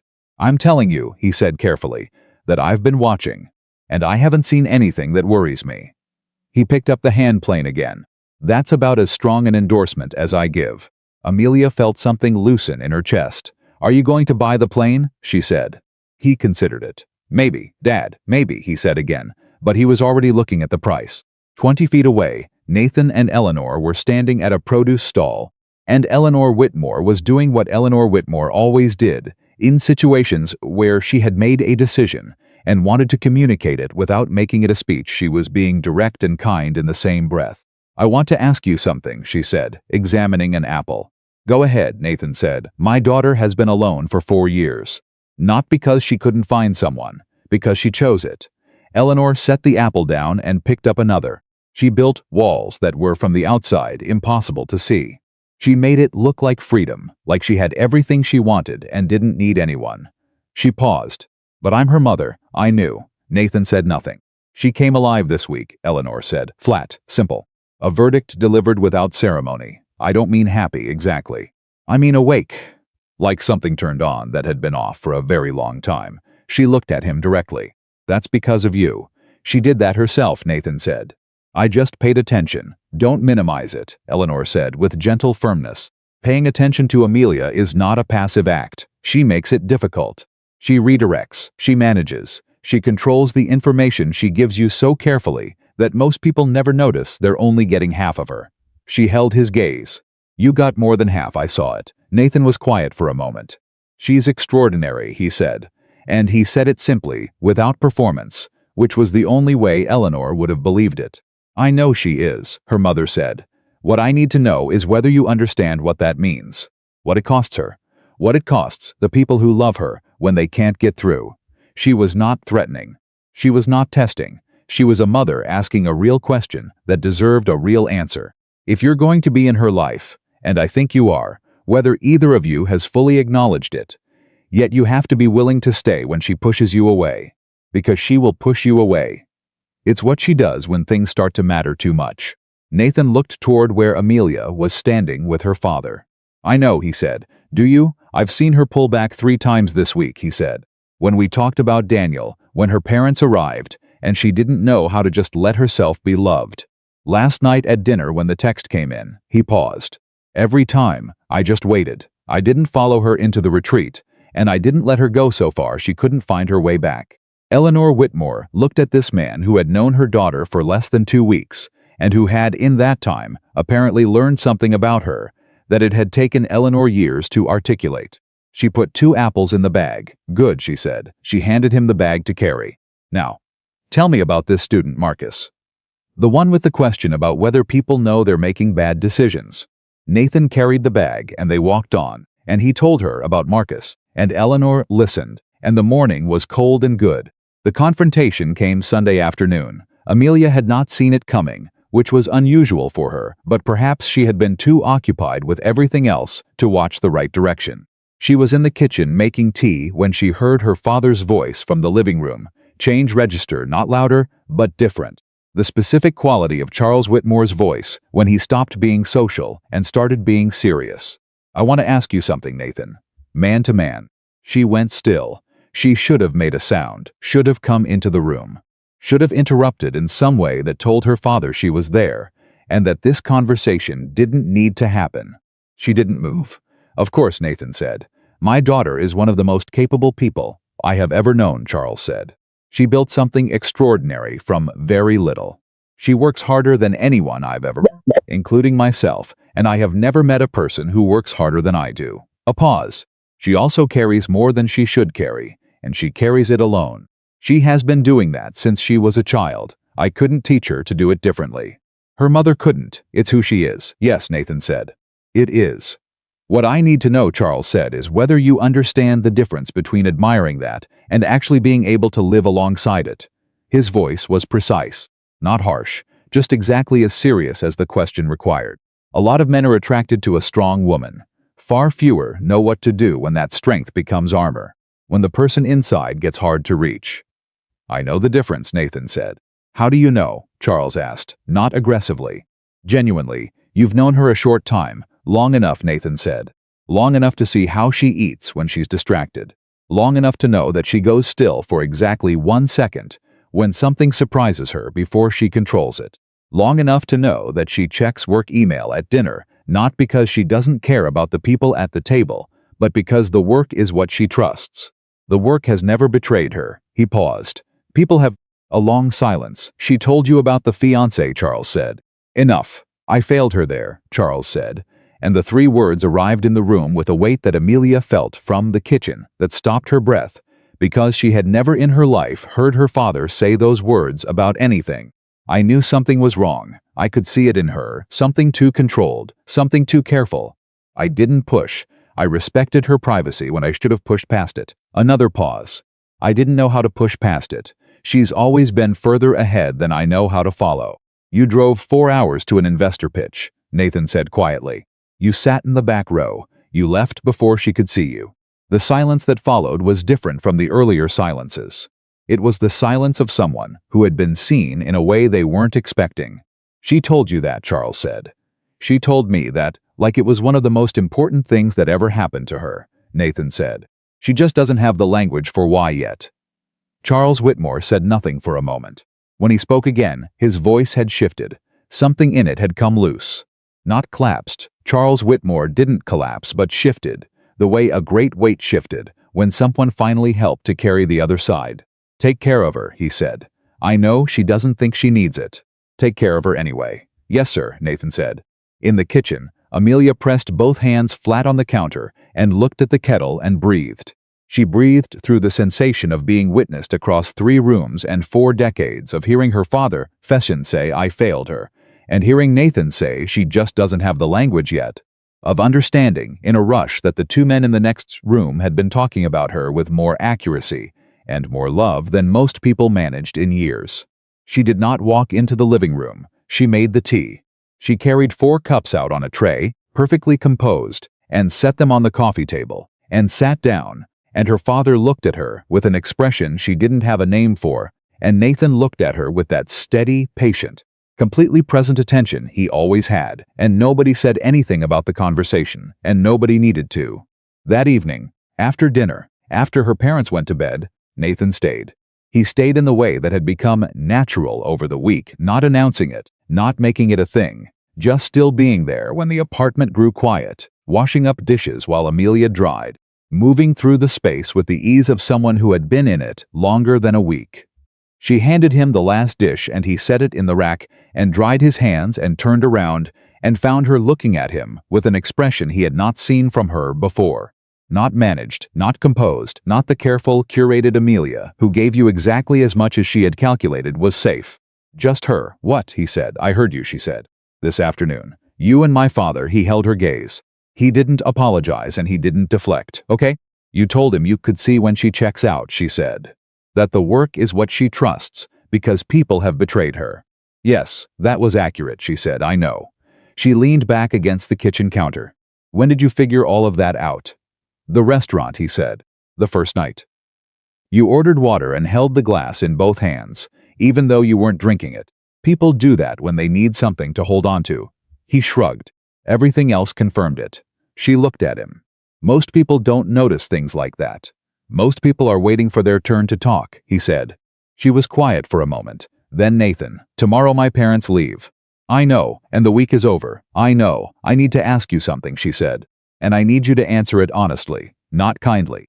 Honestly. Those aren't always different things, he said. This time they might be. She looked at him steadily.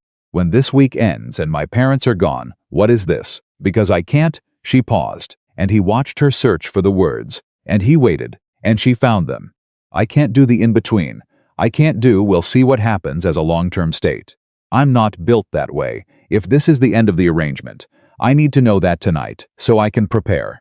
Nathan crossed his arms loosely and looked at her with that direct, unhurried gaze that she had initially found so disorienting and had now come to understand was simply what he looked like when he was being completely truthful. It's not the end of the arrangement, he said. Because for me, the arrangement ended about 4 days ago. She stared at him. What does that mean? She said. It means I stopped thinking about it as an arrangement the night you told me about the girl from Ohio who couldn't afford the right clothes freshman year. He said it plainly. I stopped thinking about the week. I started thinking about the next conversation, and the one after that. Nathan, I'm not asking you for anything tonight, he said. I'm just answering your question honestly, the way you asked me to. He held her gaze. You asked what this is. It's real. For me, it's real. What you do with that is entirely up to you." She uncrossed her arms. She looked at this man who had come into her life through a 2 in the morning message and who had refused her contract and showed up at JFK with a handwritten sign and fixed her father's chair and sat in her kitchen at midnight, telling her the truth, and she felt the entire structure of the case she had been building against herself crack along every seam at once. "I don't know how to do this," she said. "I need you to understand that.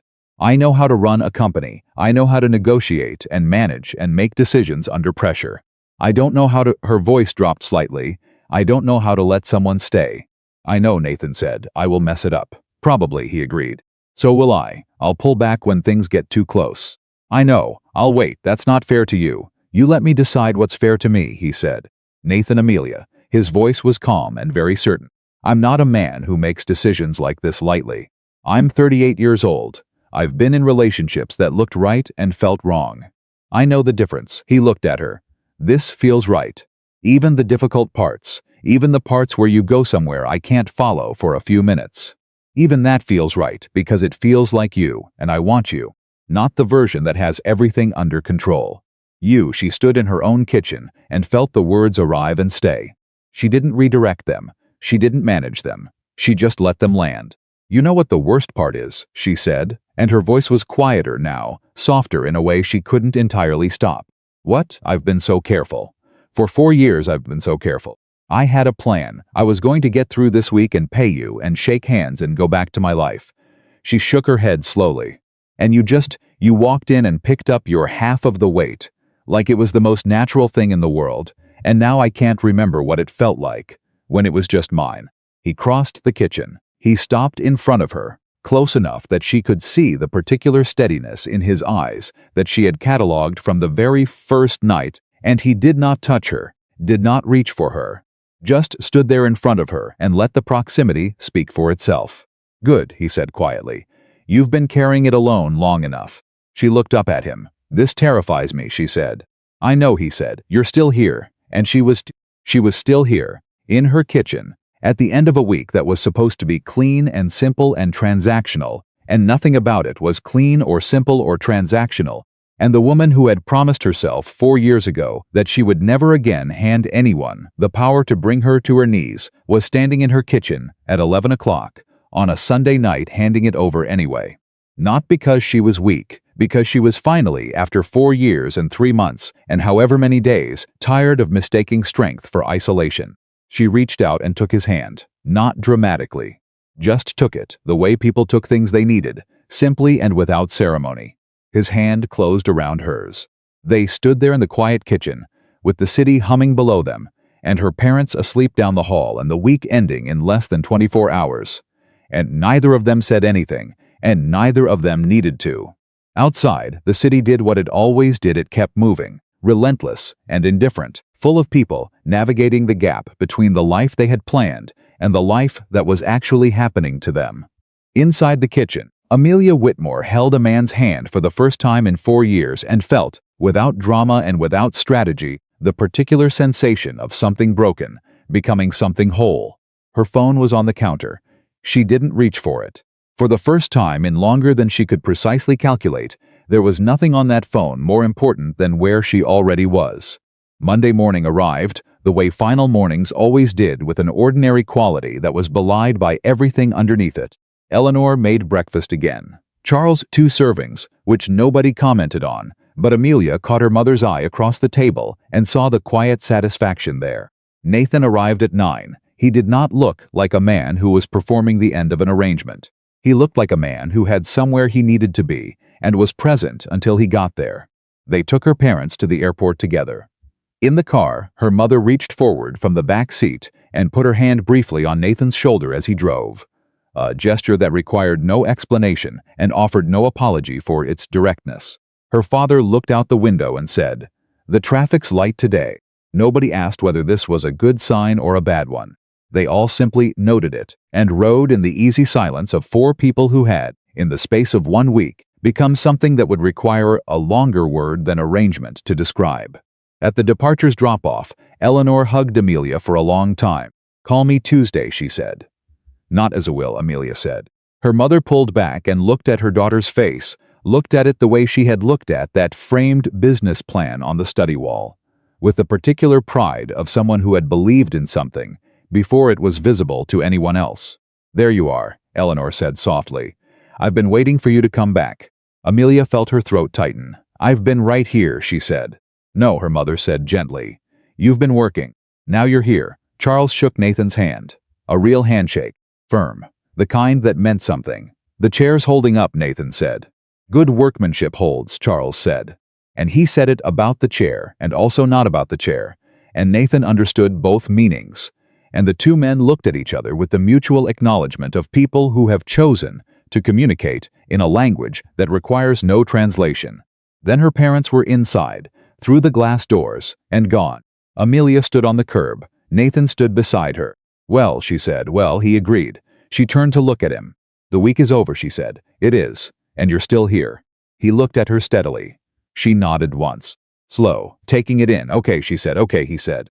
She turned and walked back toward the car. He fell into step beside her. And for the first time in 4 years, Amelia Whitmore walked through the world with tension beside her and did not calculate what it cost her, did not measure the risk, did not build the case against the feeling.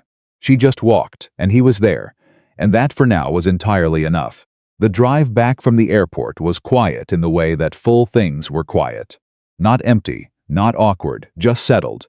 The way a room settled after a long and necessary conversation, everything said that needed saying, the air cleaner for it. Amelia watched the city come back into view through the window and felt something she hadn't felt in the car on a Monday morning in longer than she could remember. She felt unhurried. Not because the day didn't have demands, it had plenty. Her phone had already accumulated 11 notifications since they left the terminal, but because for the first time in years, the demands existed in a different register than where she currently was. They were out there. She was in here, and in here was for the moment exactly enough. Nathan drove without filling the silence. She had noticed that about him from the beginning, but it registered differently now. He wasn't silent because he had nothing to say. He was silent because he understood that silence was sometimes the most generous thing you could offer a person. Most people, in her experience, filled silence with themselves. Nathan filled it with space for her. "My board meeting is Thursday," she said, not because it was relevant to anything happening right now, but because she was testing something. Testing whether the worlds could coexist, whether Nathan Reed and Amelia Whitmore, the CEO, could be in the same car without one of them disappearing. "Okay," he said. "It runs late, usually 6, sometimes 7. "Okay, I'm telling you because—" She stopped. Because why was she telling him? She didn't have an efficient reason. She was just telling him. "I don't know why I'm telling you." He glanced at her. "Because you're used to your schedule existing in a vacuum," he said. "And now it doesn't. And you're figuring out what that means." She looked at him. "That's exactly it," she said. "It's a good thing," he said. "Schedules, shared with someone, are just logistics. It's not complicated. Everything in my life is complicated. Your work is complicated," he said. "Your feelings are complicated. But logistics is just logistics." He changed lanes with the calm of someone who was not in a hurry. "Thursday, I have parent-teacher conferences until 5. I'll be done before your meeting ends. We could get dinner after." She sat with that, the simplicity of it, the complete lack of performance in it. "We could get dinner after." Like the most unremarkable sentence in the world, like people made plans around each other every day, like this was just the next normal thing. "Okay," she said. "Okay," he said. And that was that. Tuesday, she called her mother. Not at a scheduled time. Not with an agenda. She called at noon, sitting at her desk, which she never did. Lunch was usually a working period, eaten over documents, phone calls made with purpose and direction. She called because she wanted to. Eleanor answered on the second ring. "I was hoping you'd call today. You told me to call Tuesday." "I told you to call Tuesday because I knew if I didn't say it out loud you'd wait until you thought it was convenient." A pause. "How are you?" "Good," Amelia said. "Then really good, actually." "Tell me he stayed," she said, "after you left." "Not I mean he went home eventually, but he stayed for a while and we talked." She paused. "We made plans, real ones, Thursday dinner. He talked about it the same way he talks about whether to take the highway or the avenue. Like it was just the next natural thing. Because it is," Eleanor said. "Mom, for me it isn't natural. I don't have infrastructure for this." Amelia, her mother's voice was warm and dry in equal measure. You built a billion-dollar company from nothing. You can figure out dinner on Thursday. She almost laughed. Almost. It's not dinner I can't figure out. I know, Eleanor said, softer now. What is it? She spun her chair toward the window. 11 floors below, the city moved with its usual indifference. What if I'm already better at this than I think I am? What if the walls were all I had left of a story I was telling myself, and now that they're down, I don't know who the story is about? Her mother was quiet for a moment. The story, Eleanor said finally, is about a woman who built everything she was told to want, and then had the courage to want something more. She paused. That's always been the story. You just couldn't see the ending, from where you were standing. Amelia pressed her lips together. He sees me, she said. It came out quietly, almost to herself. I know he does, Eleanor said. Your father sees it too. He doesn't say things like that. But last night he told me, a brief pause, the kind that meant Eleanor was choosing her words deliberately. He told me that Nathan reminded him of the version of himself that knew how to just be in the room with a person, before work and worry taught him to cover it up. She paused again. From your father, that is an extraordinary thing to say. Amelia felt her throat tighten. Tell him I said I know, she said. Tell him yourself, Eleanor said. Call him. He won't admit he wants you to, but he does. She hung up and sat for 30 seconds. Then she called her father. He answered after 4 rings, slightly gruff in the way he always was, when a call caught him mid-task. Amelia. Hi, Dad. A pause. Everything all right? Yes, she said. I just wanted to call. Silence. The specific silence of Charles Whitmore recalibrating because his daughter had never, in the history of their relationship, called for no reason. Good, he said finally. Then, after another pause, the flight home was fine. No delays. Good. Another pause. The handplane, he said abruptly. What? The one at the market. Your mother went back for it. A beat. Said I needed a problem to solve. Amelia felt something move through her chest, bright and fierce and entirely unexpected. Her mother had gone back, without telling anyone, without making it a gesture, just gone back and bought the thing because she understood what Charles needed and did the thing about it. That's she started. Don't make it a thing, her father said. But his voice had shifted.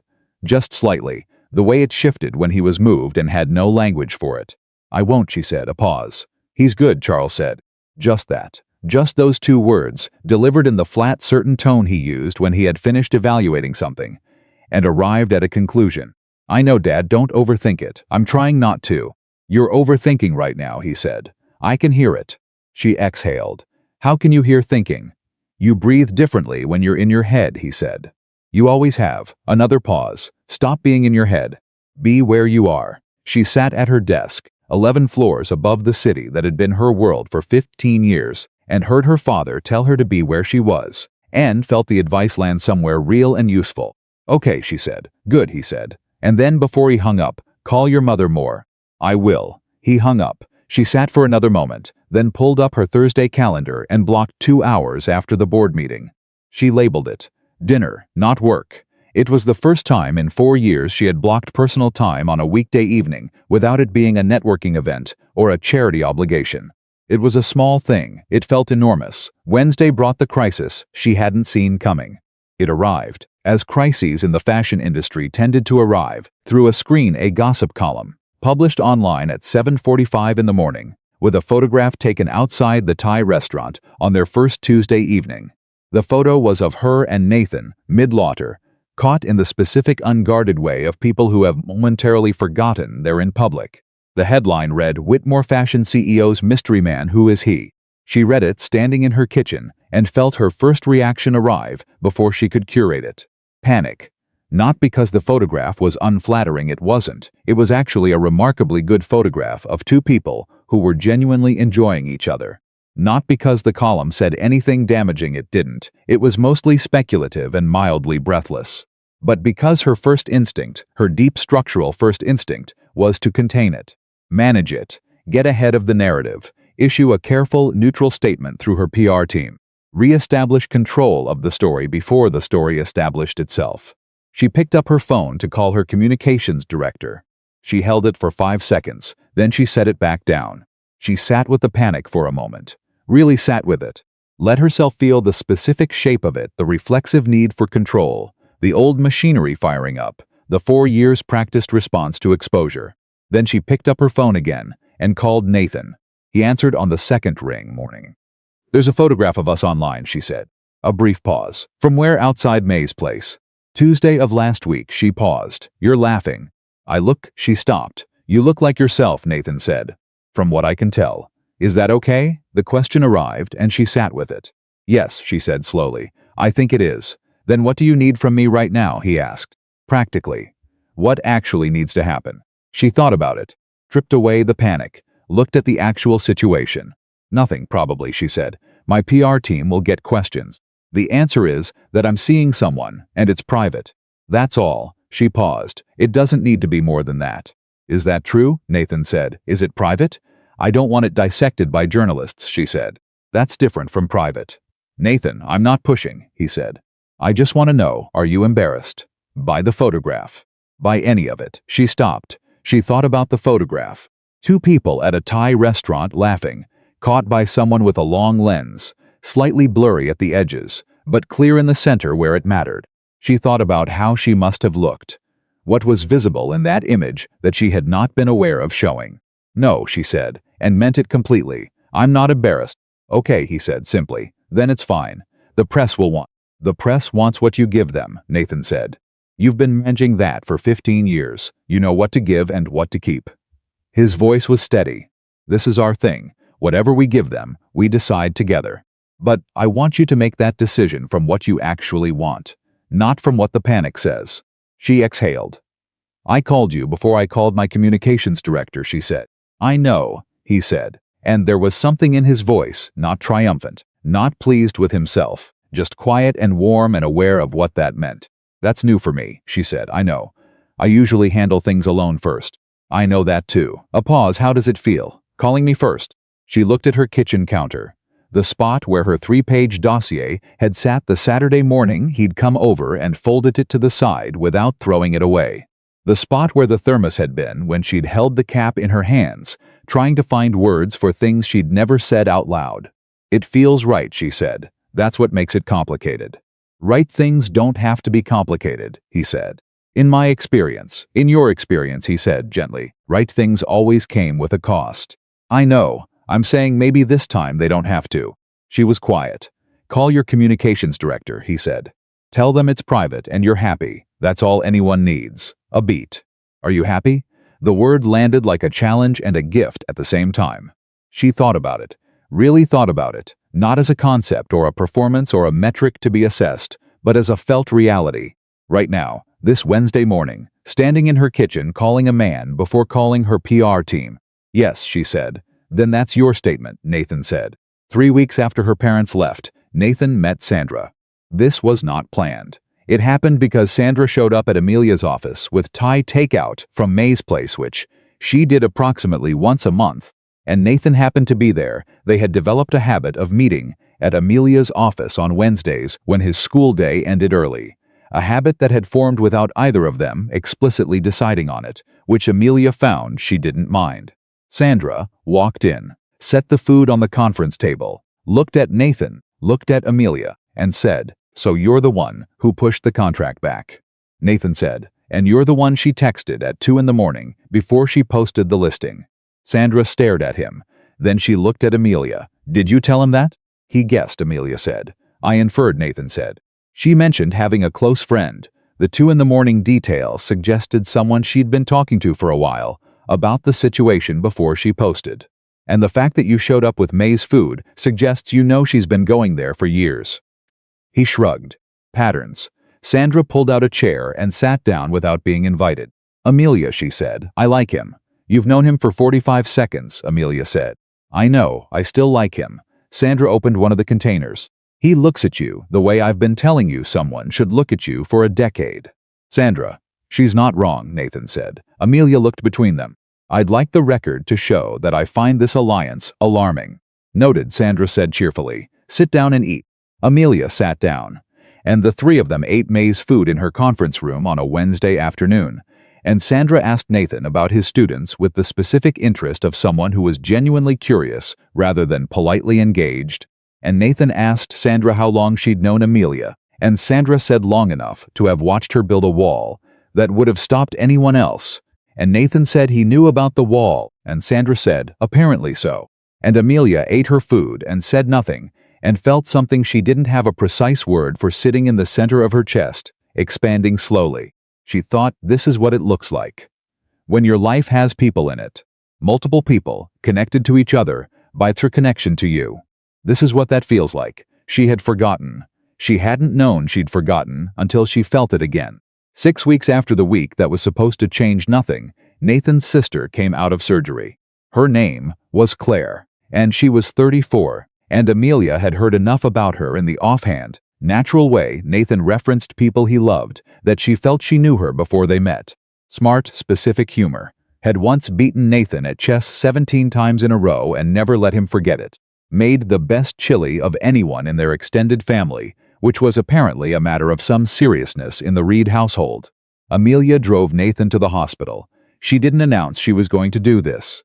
She called him Tuesday morning and said, "What time is her surgery?" He said 2. She said, "I'll pick you up at 12:30. A pause on his end. "Amelia, you don't have to. I have a board pre-call at 10 and nothing until 4, she said. "I'll pick you up at 12:30. Another pause. Longer this time. "Okay," he said. His voice had changed slightly. Not broken, just altered. "Okay," she said. She picked him up at 12:30. They drove to the hospital, and he was quiet in a different way than his usual quiet, not settled, but held in, the specific stillness of someone managing something large and unruly beneath a controlled surface. She recognized it instantly. It was a version of what she did every day.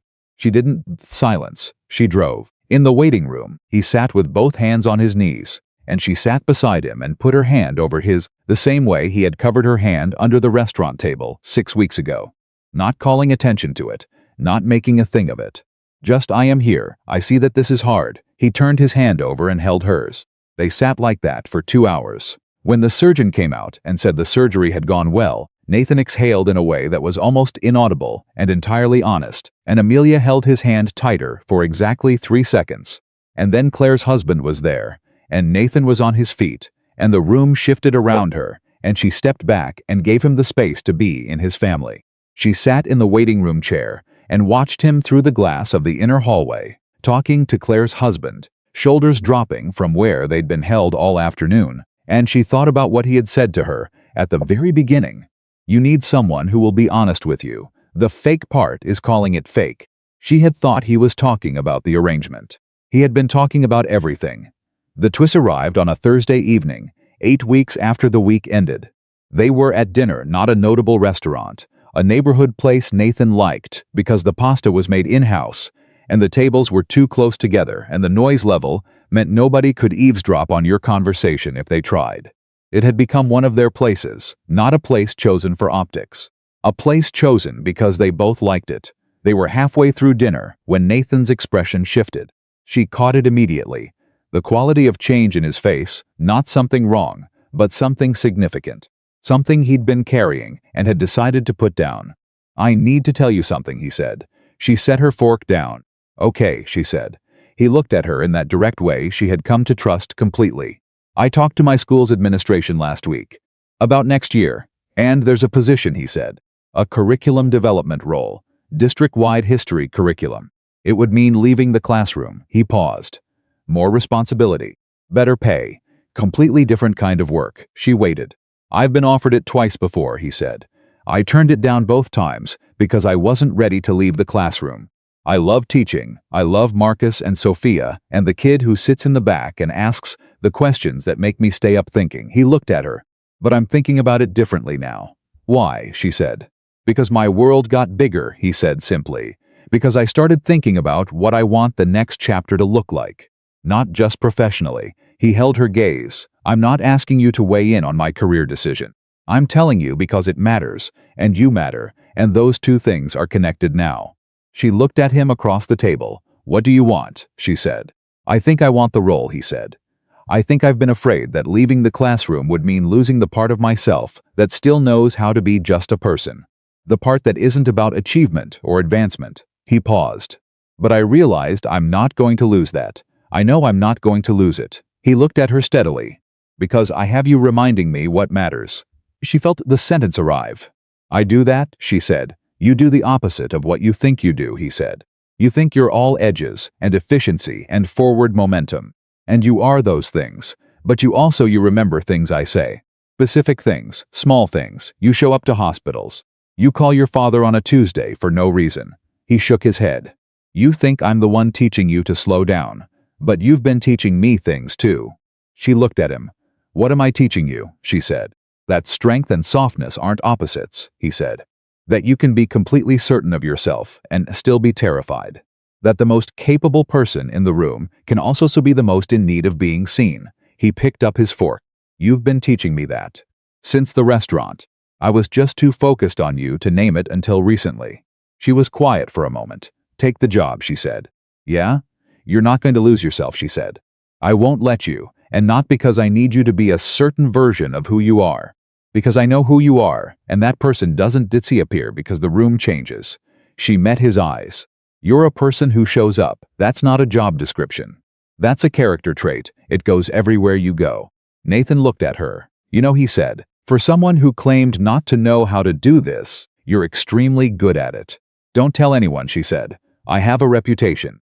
He smiled, the warm, uncomplicated smile that had nothing in it but genuine feeling. Your reputation is fine, he said. My reputation is formidable.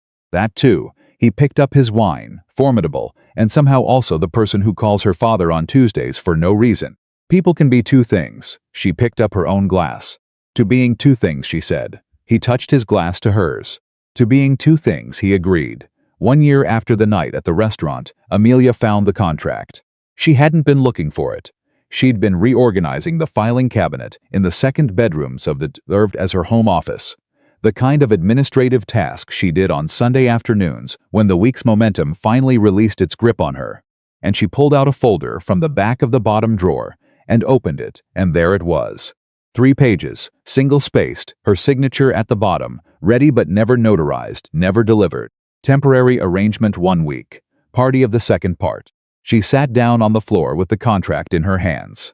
She read through it. It was objectively an extraordinarily well-organized document.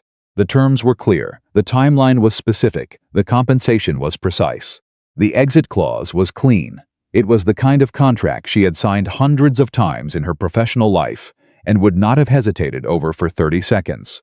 Nathan had pushed it back across the table. He had looked at it, and closed it, and pushed it back, and said, You don't need a boyfriend. You need someone who will be honest with you. She sat on the floor of her home office and looked at the contract and felt the full distance between who she had been when she wrote it and who she was now, and the distance was significant and strange and not something she had language for yet. She heard Nathan in the kitchen. He was there on Sunday afternoons now, most of them. Not always he had his life, his rhythms, the continuity of his own existence that she had never asked him to abandon. But most Sunday afternoons, he was somewhere in this apartment, and the apartment, which had previously been a perfectly appointed proof of concept that a person could live entirely within their own self-sufficiency, had become something else. Something warmer, something that felt unmistakably like a home. She heard him put the kettle on. She heard him open the cabinet where she kept the good mugs, and then open the drawer where she kept the tea. And then the specific sound of him moving through her kitchen, the way he moved through everything unhurried, present, occupying space without apology. She stood up. She walked to the kitchen doorway. He was leaning against the counter, waiting for the kettle, scrolling through something on his phone. He looked up when she came in, and his face did the thing it did, open slightly. The specific adjustment of someone for whom the person who just walked in is a welcome thing.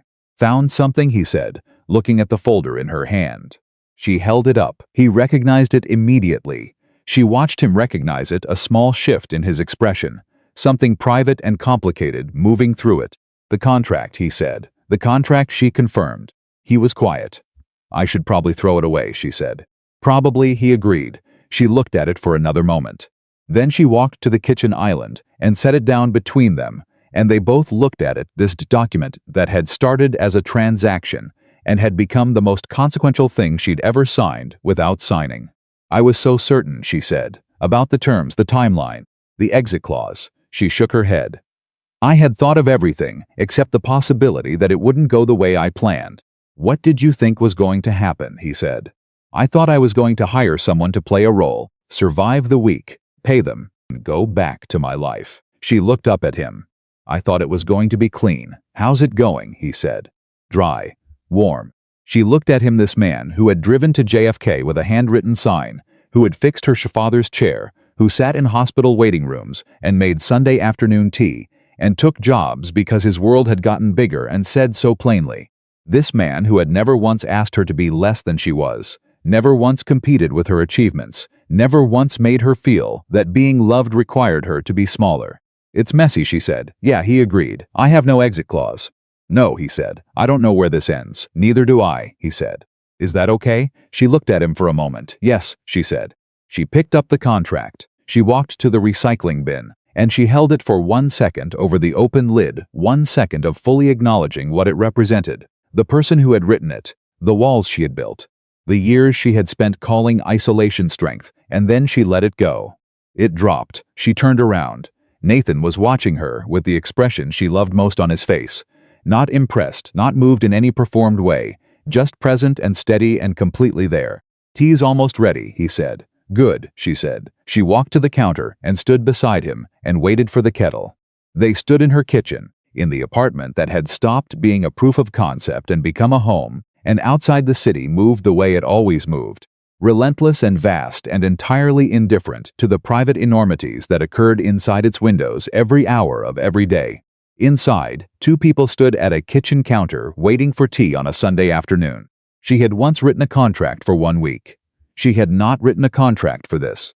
This had no terms, no timeline, no exit clause. This was simply what happened when a woman who had spent 4 years surviving decided, one night at a restaurant, to try something harder and more terrifying than anything she had ever built. She had decided to live, and the man beside her, who had pushed a contract back across a table and said, "You don't need a boyfriend. You need someone who will be honest with you," was still here, making tea on a Sunday, asking nothing from her except exactly what she was, and giving her, in return, exactly what she had never known how to ask for. Not rescue, not management, not performance, just presence. Just the steady, unhurried, completely unglamorous miracle of someone who showed up, every time. Without being asked, that was the thing she had thought you could buy. That was the thing you could only be given, and she had been given it not because she was powerful, not because she was exceptional, not because she could offer anything in return that was worth more than $50,000. But simply because one night at 2 a.m, the woman behind the CEO had reached out into the dark, and someone had reached back.